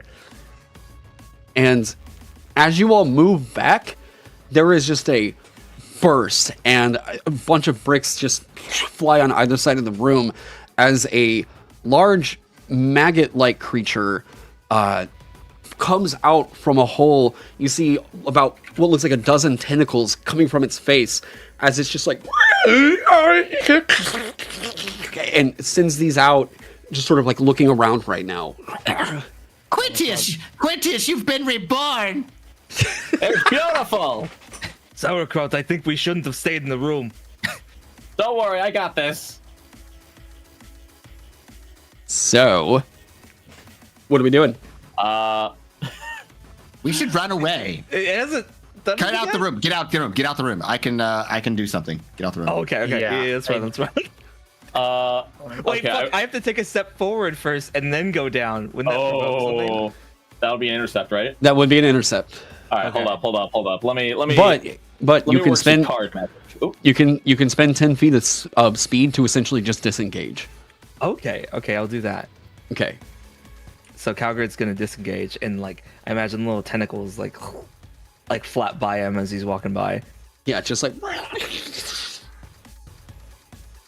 Okay, but check this out. Check out the wizard doing wizardy things.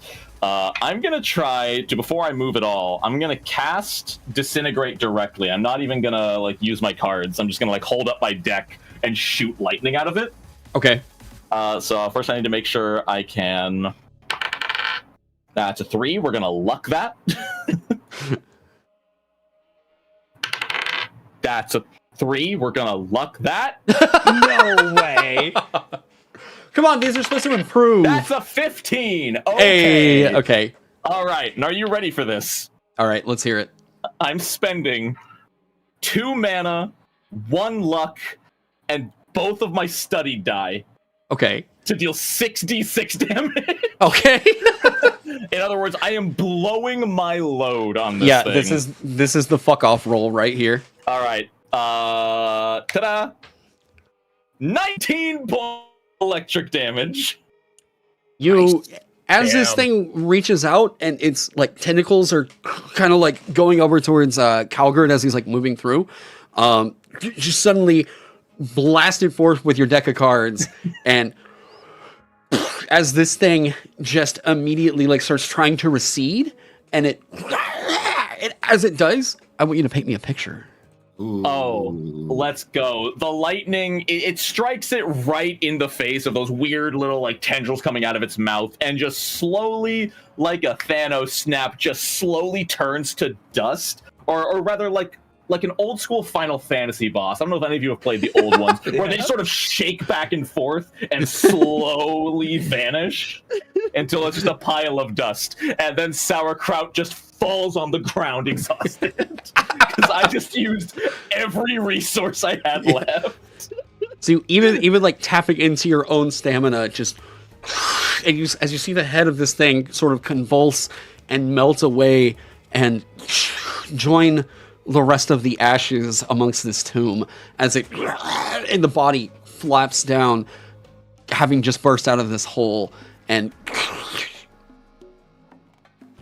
falls dead. Wait. Is Hell he yeah. dead?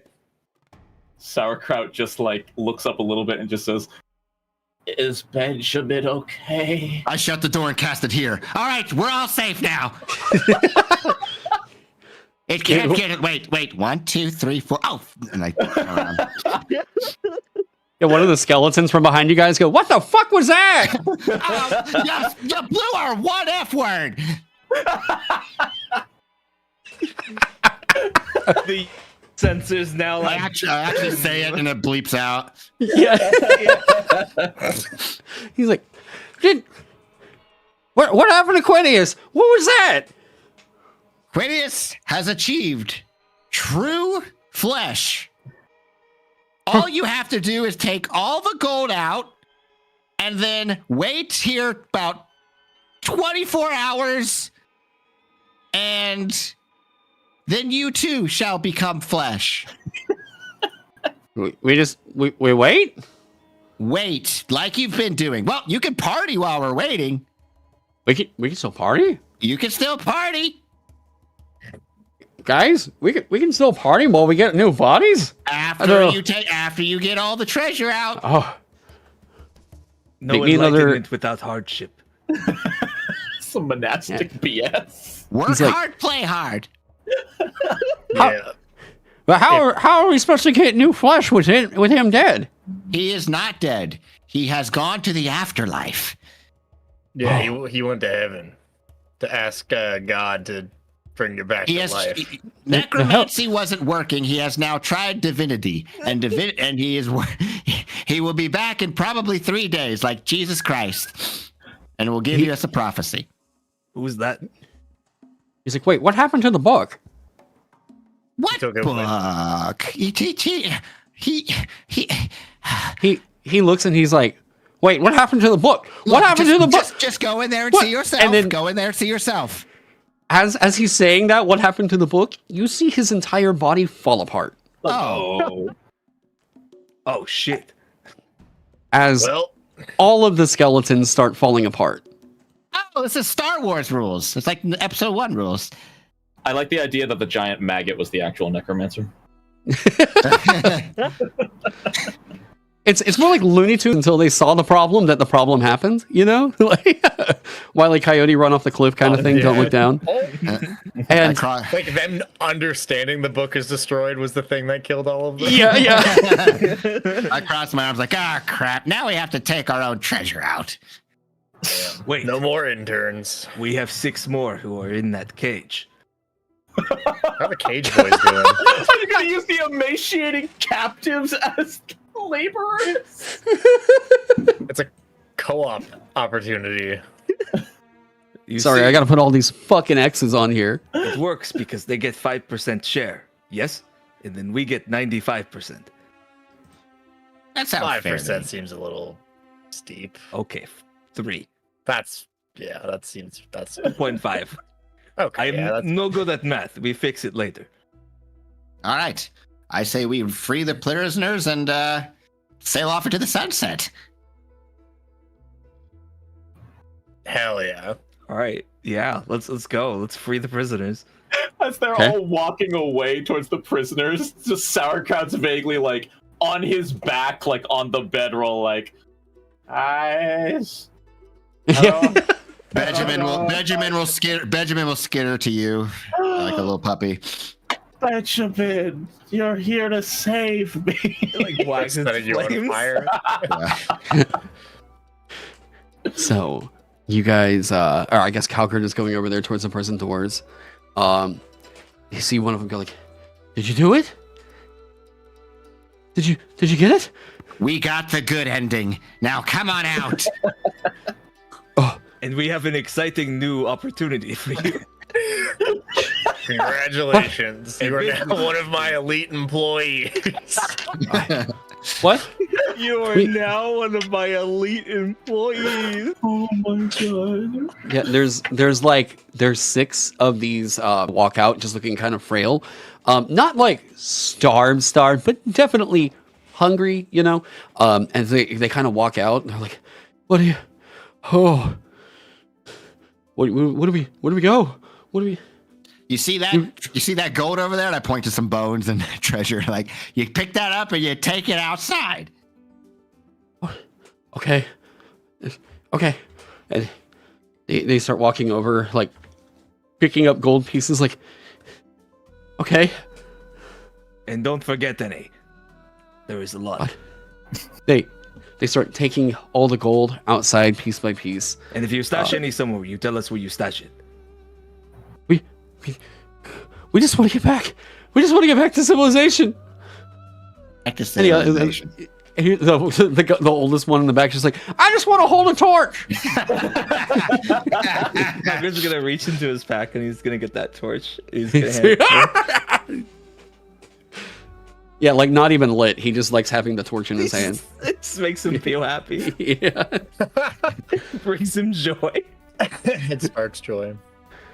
So, after quite a few minutes, I guess an hour or so, they would have been doing this, but it's gonna take a little bit of time. Is there anything you guys would like to do? I mean, should we cash out, fellas, or you think I'm Chance says? asleep. I suppose we could take our spoils and return back to. And he looks for the name of the town, but it doesn't appear on the map. Apple Bottom. Apple Bottom. That's Yeah. where they make the jeans. Yes. I live on Do the they make- outskirts of Apple Bottom. Do they make the boots with the fur? Indeed. Best tailors in the land. I've been looking to purchase a new outfit from there. We could use the gold. I mean, I think we can probably get a few new outfits with this much gold. Yeah. If I'm being upfront with you here. Right. I think that's it, right? We're gonna just let them work, I guess. Unless anyone wants to like join in and help them. No, I don't I think any of basically us wants. I've basically taken my staff and like wrapped it around Benjamin's like stand, and I'm just like holding it on the other side of the stand, so wherever he goes, he just drags me along. Okay. Yeah, so dragging you around. Go to the west over here in this little area and see if there's anything we could loot in here. To the west? Yeah, to the west. you- West.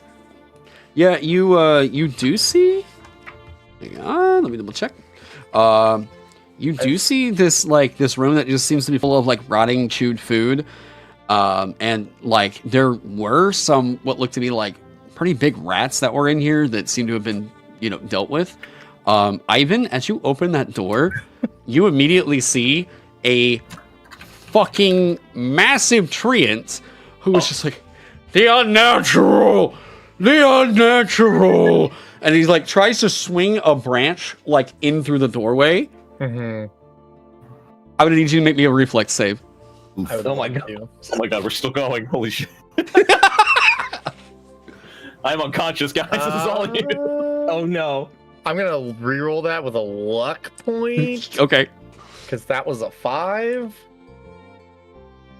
I'm gonna reroll my that with a luck point because that was a Calvin 4. and Nettie Goo go to the west side. 3. Little do we know. I'm gonna reroll that with a luck point. How is it getting worse? How many rolls have been under 10 this session? Oh Okay, this can't be worse than a 1. There we Christ. go. So that's a 16 on the Okay. first try. I'm guessing to burn through like most of your luck. I've got 2 left. Yeah, hey, there you go. So as this happens, you're able to like quickly shut the door, and it like kind of thumps on the other side as you feel what's like a siege weapon just like struck the other side of the door, Cool. and you I'm just keep gonna, hearing this. be like, yeah, well, muffled, the like- trees are alive in here, so Unnatural. and they're upset about something unnatural going on.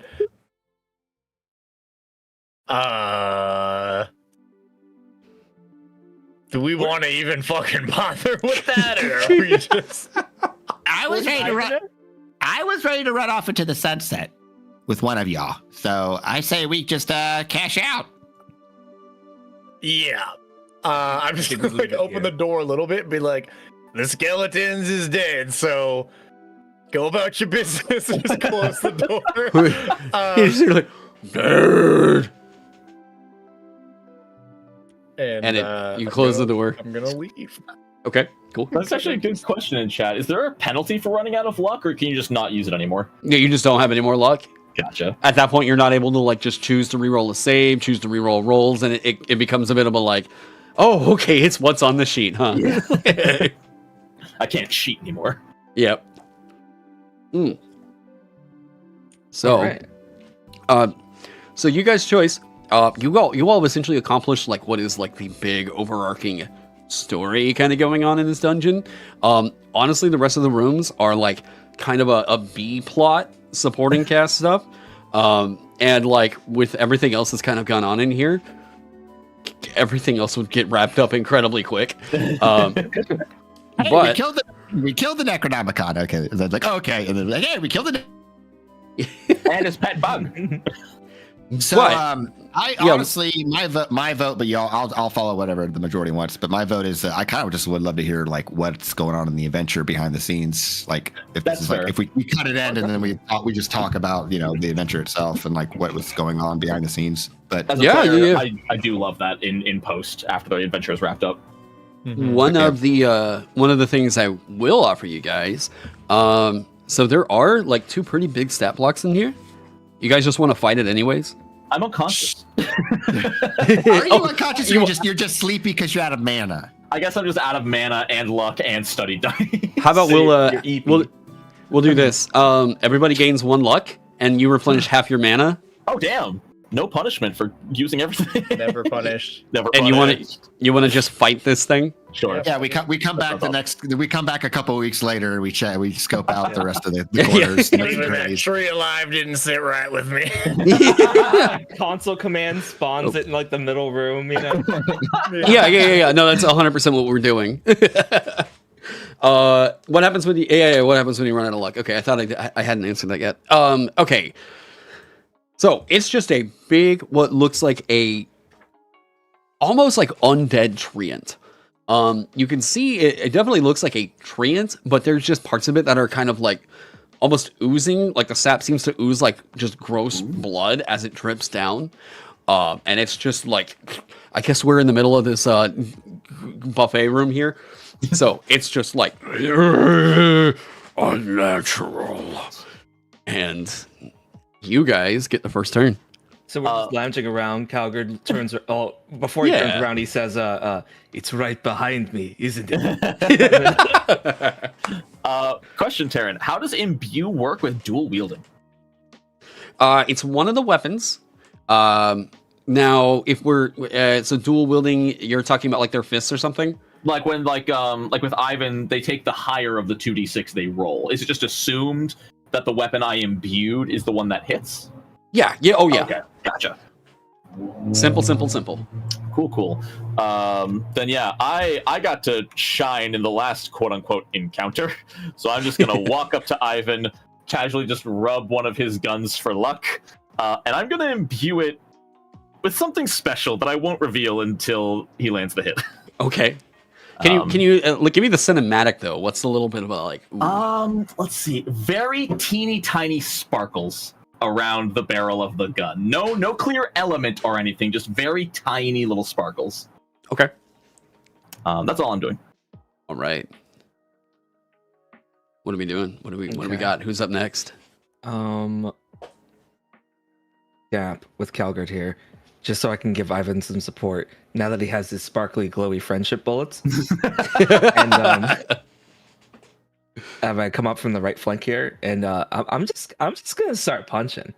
Okay. Do it.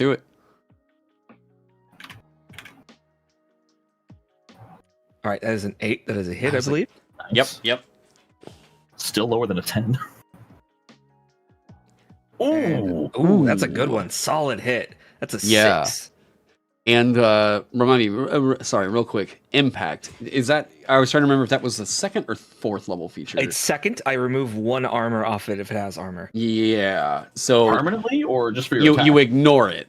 Yeah. Oh, okay. The attack ignores it. Yeah. So you punch it, and what seemed to have like what seemed to have like given it a little bit of resistance, you just know, like tapping into that inner reserve, it just like, and you feel the bark like crunching around your fist.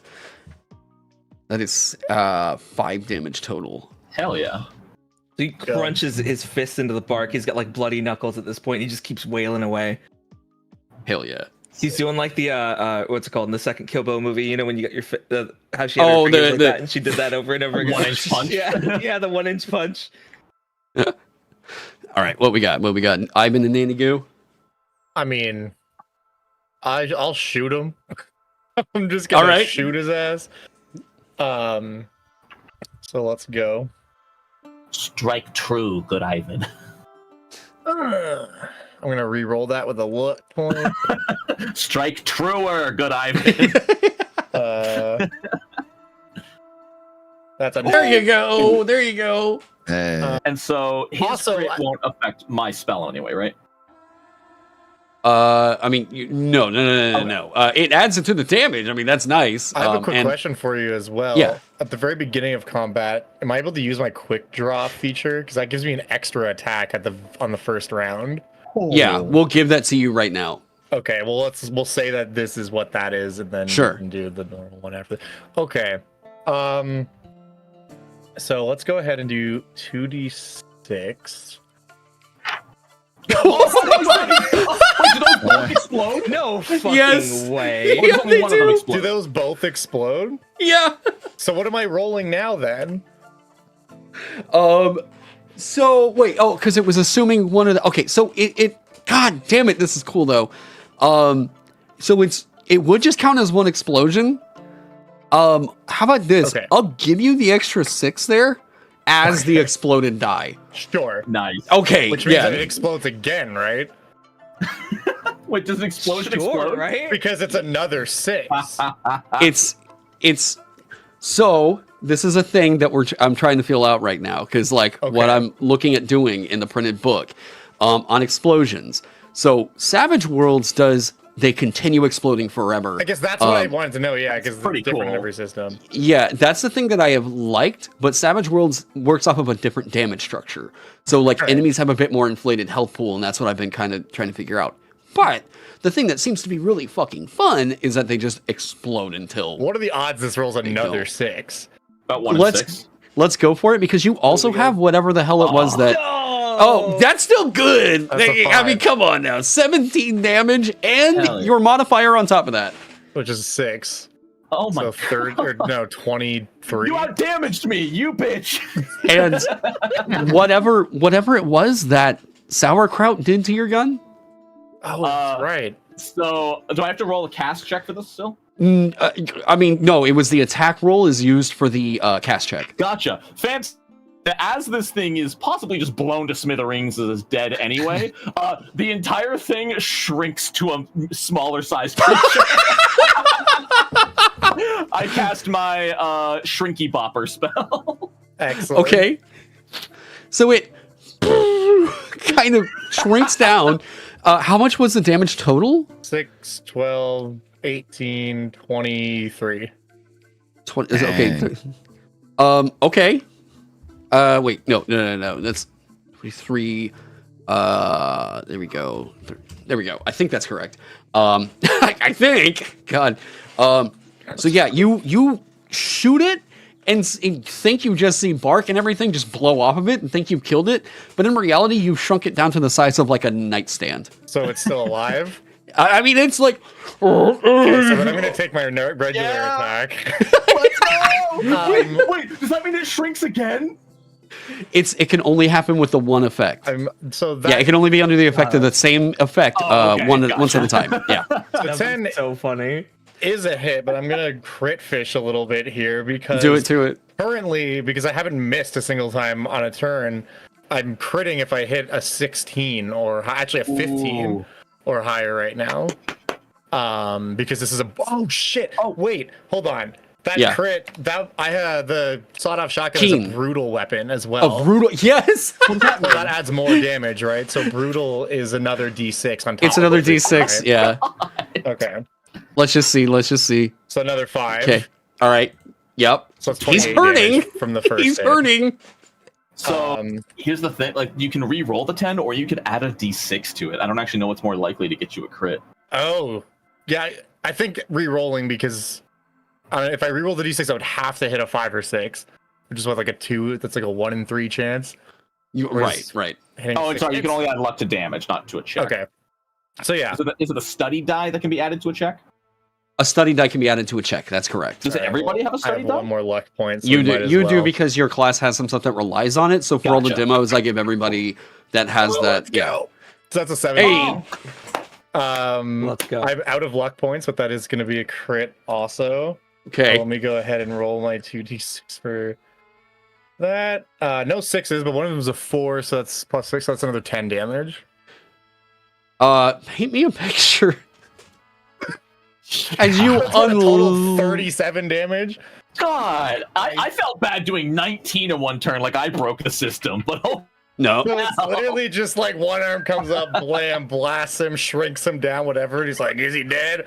Oh, and then puts the other one up to his head and just pulls the trigger. 'cause walks forward just point blank. Yeah. Alright, I think she's dead now. So, with that, it has been blown into a literal fucking wood chipper, just turned into mulch here. Now, so that we've done that, first off, thank you guys so much for playing. There's Thank you.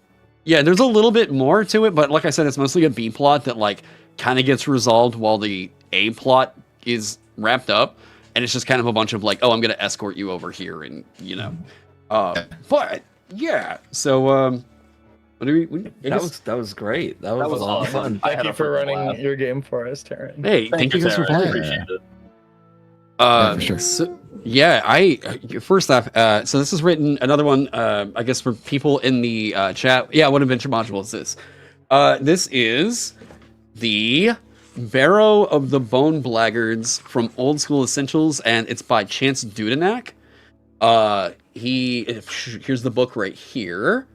I highly recommend to everybody, by the way, the adventure anthologies from like Old School Essentials are like the 2 best books I've ever bought in TTRPGs.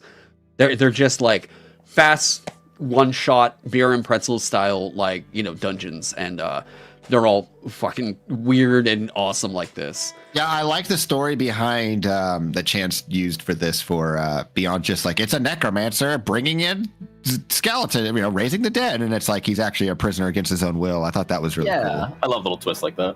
Yeah.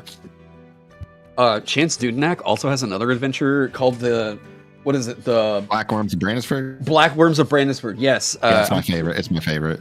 yeah. I'm glad you knew. Yeah, because it's more like a hex crawl. He's got another one that he wrote that I'm gonna get in the Kickstarter for. Shoot, what was his name? I did a sponsorship for him way back. For Chance Dudenak? I think he wrote I think it's already out, but I think it's Chance, because I knew it was like, oh, it's the guy that wrote Black Worm. Killer. Okay. Let me look it up here real quick. Vagabond version 1.3 or newer. This is version 1.4. You have that in your cart. Plan on both anthologies, Halls of the Blood Kings. Yeah. I like. I'm gonna recommend these as like the starter thing for anybody that's looking into like getting away from D&D. Is like, this is such a great starting point for looking at basic expert like damage structure adventures, especially if you're looking at getting into more like system neutral content.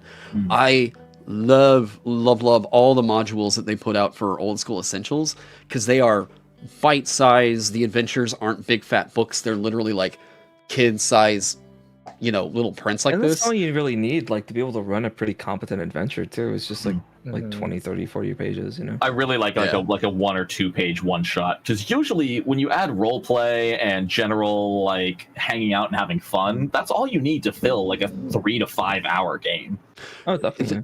Yeah, that's my thing, is like, as I'm like, you know, 34 and I'm trying to get friends together to do an RPG, there's not a lot of guys that can get together for like, you know, yeah, we're going to play for 6 months and do that kind of a thing.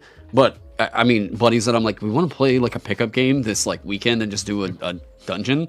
I've run the stuff from out of here, like each dungeon, I probably run like 6 or 7 times, you know. Can I share a link? Yeah, sure. I think it's right here. There we go. Sorry if we just got a flicker flash. So yeah, I guess like, if you guys had any thoughts on the system and stuff, I'm all ears. I didn't get to play with any of the magic, but I really like the stuff that you guys were able to do with your magic. I thought that was Yeah, I spent 1 mana that whole game. Like, it Oh was my just, I spent a it was lot. just Yeah, it was just me like doing just like the cantrip portions, and because of a witch, my whole thing is I could maintain a focus without spending mana, so that I could keep Benjamin. I could keep that effect happening for as long as I wanted to. That was super cool. I loved Benjamin. I liked you being an ooze like that, but like, and with your creativity, you were able to squeeze, like use. And that's all that is. That's it. All it is in the rules is just like you could squeeze through things, like said, like, and it doesn't take up your movement. And I'm like, oh, okay, so like I said, I'm like the Blob in that one DreamWorks movie, or just yeah. I said I for me. Vagabond sounded really cool when I first looked into it, before I even liked Taron as a person. It was cool to me because I banned him. Yeah, we're still waiting on that day, it turns out. You know, I recently read through Dragonbane, and I was like, oh, I love this. I would be a rollover system instead of roll under system. And then Taron's already like done it all with Vagabond. I'm like, okay, well, I guess that saves me time. I'll just promote this then. Yeah, like Dragonbane was a huge inspiration on the system. The thing for me was I still would have loved for Dragonbane to like maybe have been a bit more like compatible with a bunch of stuff. And I like Dragonbane's solo engine. But there was still a lot of stuff that like I really love from Merkborg. Dragonbane's initiative system is cool. I like it. I like the trade-off. Oh, did we lose Crow? Okay.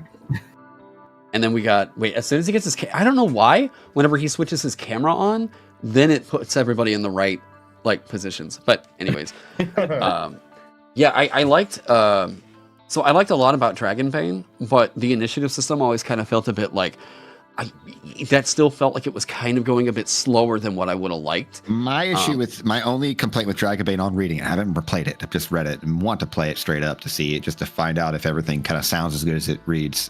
But I feel like the feats, a lot of the feats are cool where it's like, oh, I could basically be a barbarian, but just by picking up this one skill, or I could be a bard by picking up this one skill, and it's it's basically classless.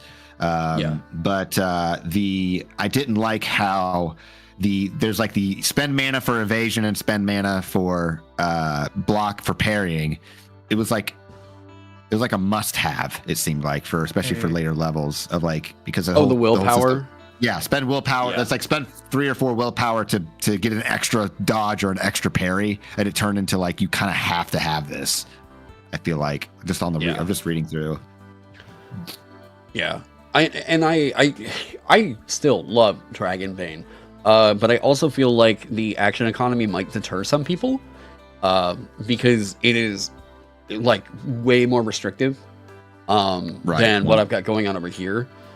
Because it's like you only get one turn in the entire, one action in the entire round, and that action, blocking and defending yourself costs an action. Right. So I feel like that might also deter some people. Yeah, like the strategy is like you want to still get high initiative because you can delay.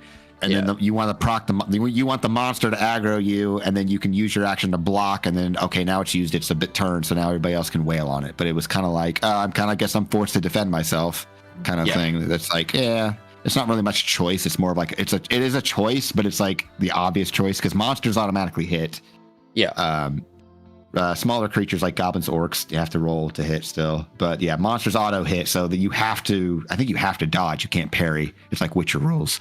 Yeah. I'm glad chat kind of spotted this out though. Yeah, so it's like so Vagabond is like a hybrid of a bunch of different stuff I've loved, with like kind of just my own takes on everything. But like, so it's someone spotted out. It's kind of like Into the Odds initiative rule. It's kind of a blend of Into the Odd initiative with Merkborg. Merkborg is like roll a d6 to determine who goes for the side. Into the Odd is just you're in it, right? Like you just start, players go first. And I liked group initiative. I think side-based initiative feels so fucking good. It sped up a lot, which I appreciated. It was just, here's combat, players go, let's do it. Yeah. The only thing I do in my games is roll initiative. Okay, did you roll? Did anybody? The monster rolled a 13. Who beat a 13? And that's about what I do. But even then, it's side based is. I said it's just so straightforward. Yeah. Yeah. Why didn't I make a game of stuff that I hate? Fatal already exists. So yeah, I mean, if there were any other thoughts or whatever, like, yeah, I'm Yeah, I am curious. Do you think marshals and casters are a little imbalanced as it is? I saw the message in chat, and like, obviously, Josiah was able to do crazy amounts of damage off of insane chains of a 20 into a 6 into a 6 into a 5. But like, is it too overpowered? Like, if the party does have a wizard who can just like conserve everything and they get to the boss and then just spends all their mana, a study die, and their luck to just one-shot the boss, is that a problem? right. I personally, I don't think so, because that person, if they have fun playing a glass cannon, they have fun playing a glass cannon, right? Now, if they're conserving all that, and then they're like, no, I'm going to load 66 into the boss, I'm like, okay, but like, I still want them to have the utility of like casting a spell without having to dip into that as well. And for me, for the vibe I'm going for, I kind of dig it if like somebody has that Super Saiyan mode, this is my big fucking moment, bam, right? That's why there's tools like luck to ensure that pops off. If they felt like that's the thing that they like to do, then I'm cool with it. However, if there is somebody that's like skeletons over here, like you were doing with the 2 bolts of like water, if you're popping that off to like, okay, we need more control of these guys over here, boom. Had it been the big mob fight of like, the 15 skeletons and zombies, I think that you probably would have dipped a bit more into the mana just to like fuck with the delivery and like try to make, a big fireball or do whatever. Oh yeah, absolutely. I would have assumed that was like the big boss fight. Essentially in this thing, it's like there's that. There's 2 other mini bosses in this thing that you guys just didn't even, like there was the treant and then there was another one. I don't want to spoil that for everybody. The centipede. I guess I was asking. There was that guy, but there's another one. My curiosity was. Well, my curiosity was with the centipede. Did the centipede have direct ties to the whole necromancer? No, that was a random encounter. Okay. Yep, that was just a random encounter. Neat. So, but kind of to get back into your question. So, the martial caster disparity. To me, marshals and Vagabond have reliability. I wanted to adjust that a bit, where like casters still have reliability in what feels like I can still cast spells, right? Like in D&D, I feel like if people have their cantrips, and that's supposed to kind of deliver that same feel of like, here's other stuff you can still do. I still wanted to give you the bite of like, there's multiple different spells that you can do of a similar effect. Now, as far as like where martial power goes, I honestly think that marshals have a pretty easy time in this game. I think Treant Monk even originally said in the playtest, he's like, no, you have a martial caster disparity, but it's in the other direction. Interesting. Okay. Originally, marshals were fucking trains in this game. We had gunslingers where, I think Mitchell, Awesome Soul here on YouTube, Mitchell ran up a gunslinger in a game that I was playing with Ted, and Mitchell just had an explosion that went on for like 6 dice. Damn. And it was just like, well, yeah, that took out that thing, but like, I kind of love that there's the big moments of glory. And that's kind of what I was like trying to emphasize more with a pulp fantasy game, where like, totally. I don't really want it to feel like a tactical war game like D&D. I want it to feel more like a God of War or a Dark Souls. If you go in and you're like, I killed this zombie in 2 hits, like, good. That's what I'm going for, right? So yeah, and there might be a time where I like look back on it and I'm like, I would look at what we can give maybe creatures that are intended to be bosses a bit more oomph. Like during the first turn, they can still take an action no matter whose turn it is. But yeah, that's as far as if there's a balance there, I think that everyone's in a pretty good spot at the moment. We've run this with, God, I know the Vagabond Discord has 200 plus people who have playtested it. I feel like there's certain combos that we've addressed, like with the Sorcerer. Lots of people were going Sorcerer and just incurring fatigue as a way to just keep getting mana, and we were like, oh, okay, we have to get rid of fatigue, and now it's just maximum hit points now, But yeah, at this point, I feel really happy with where both are sitting. Because yeah, if it's that big boom, then I'm like, I'm happy for you. I'm happy you got that. Like, I disintegrated the fucking carrion crawler in one hit. You know. And like even though the pugilist, Jacob here didn't get like a 30 damage turn, I could definitely see like that reliability you were talking about with 2d4 is statistically so much better than 1d6, especially in a low point system. And like when you were able to attack twice as a reaction back to somebody, like I think as the pugilist, you have a lot more per turn than like the wizard. And the thing I was forgetting, and this is my bad, Jacob, all of your attacks, those skeletons were weak to him. Because they were dealing. But I didn't want to bring it up. I just completely forgot, honestly. But yeah, that would have been doing like another d4 damage each one. So that's the thing with like pugilists is like that reliability is like armor kind of fucks everybody up because like the armor is reducing attack damage, but the pugilist gets to ignore it. There was another thing too where like every single time I would get like smacked at, if I parried it, I could just keep smacking back. You know what I mean? Yeah, I think your distribution of damage is wider, and then like wizards is like that big boom, you know? Absolutely. But even still, I would say that like your 66 roll only killed it by 2 hit points. Cool. So I was like, you got it. You definitely fucking got it, you know? It was a really, not gonna lie, pouring everything I had into it. I like that that's an option. So there's no limit on how much mana you can spend on a spell. Oh no, it's your augment, right? Yeah, so that's the amount of mana you can spend to augment a spell. So the mana maximum there is it's equal to your casting stat. Right, so it's like 7 is the cap right there. So at most, I could spend like 7 mana and a study die and a luck to make something deal like 9d6. Like it's max. If I'm remembering right, if you're just doing it for the damage, it's one single target taking 7d. Well, sorry, 8d6. I think 8. Yeah. Yeah, 8d6 damage. So it taps out at a single target fireball. Okay. Like for 5e is basically the way to think of that. Yeah. Right. Could I explain how damage types work? So it's supposed to be more narrative. Depending on the action that you're doing or like what you're using, it's going to affect what the damage source is. So this is the way that they were doing it for like basic expert, where they weren't necessarily saying that like there was a fire damage. They were saying that like it ignores damage from sources of fire, right? It ignores damage from sources of lightning or lightning based damage. This is also how it works in OSE and Shadow Dark.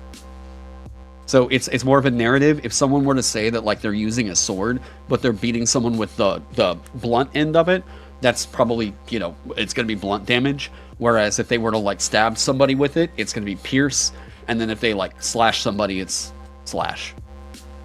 Because you also leave it open for other like weirder types of damage. Like if you ever wanted to do like something like a barrier peaks and you said there was like a radiation leak, like people would do weird things like poison or like radiant damage, but that doesn't quite fit what that is actually. You know what I mean? Yeah, so there was originally a whole damage type matrix, and it was just like over time I just kept thinking like I just want to keep taking stuff away. I just want to keep clipping stuff out. And then this was the final one where I was like, yeah, it feels so much better to leave this open. Where I'm like, this is just here, right? Shattered Entertainment. I recommend Wyvern Songs and Hideous Daylight on Drive-Thru RPG. I did see that, yes. Those are also by Brad Kerr, who is probably my favorite adventure writer I've gone through so far. My personal favorite that I've run here on demos is Temple of a Thousand Swords. It's like just this ridiculous, surreal dungeon. Go take a look at Brad Kerr as well. Yeah. But yeah. Awesome stuff. So, I guess, chat, I think we're going to close it out. My guests, do your shout outs and shit. Josiah, where can everybody find you, man?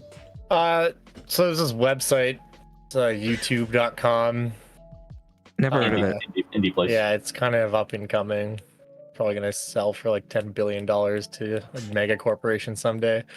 Anyways, you can find me there at Dungeon Dad. Actually, my name's in of the fucking stream. Just click on that, and that will bring you there. I have other places too, but that's really the only one that matters. I don't post on Twitter, so that's cringe. Couldn't be me.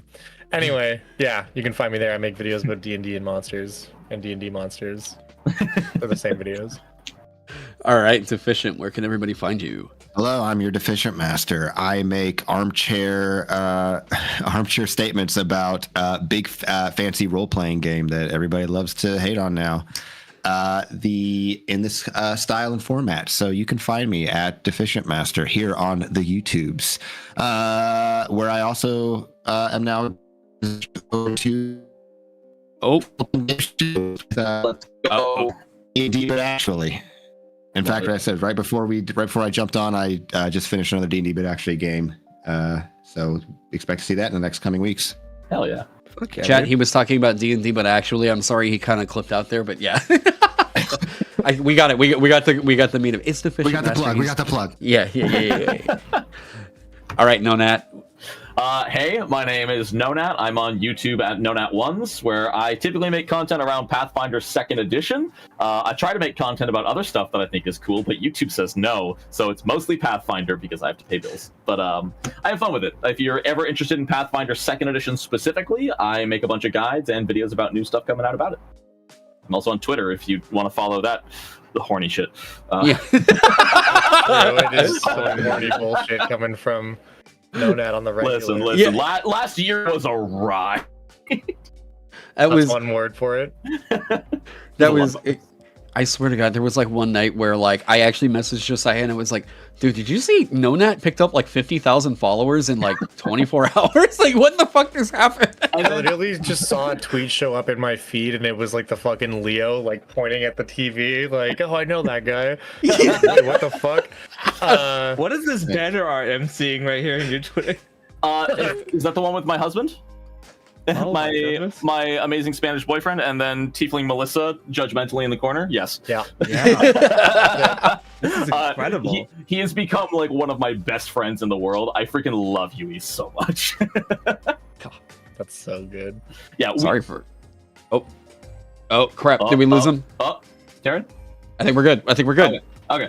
Yeah. No, like everything just went wild. Like me and Yui started talking a little bit. He did one or two pieces of fun artwork of our two characters together, and then Twitter went thirsty as hell. Yeah, you guys just like accidentally formed a throuple. Basically, yeah, is what happened. It went wild. Oh man. This is incredible. I love this. Crow, where can everybody find you, man? You can find me also on Twitter, but I'm nowhere near as prolific.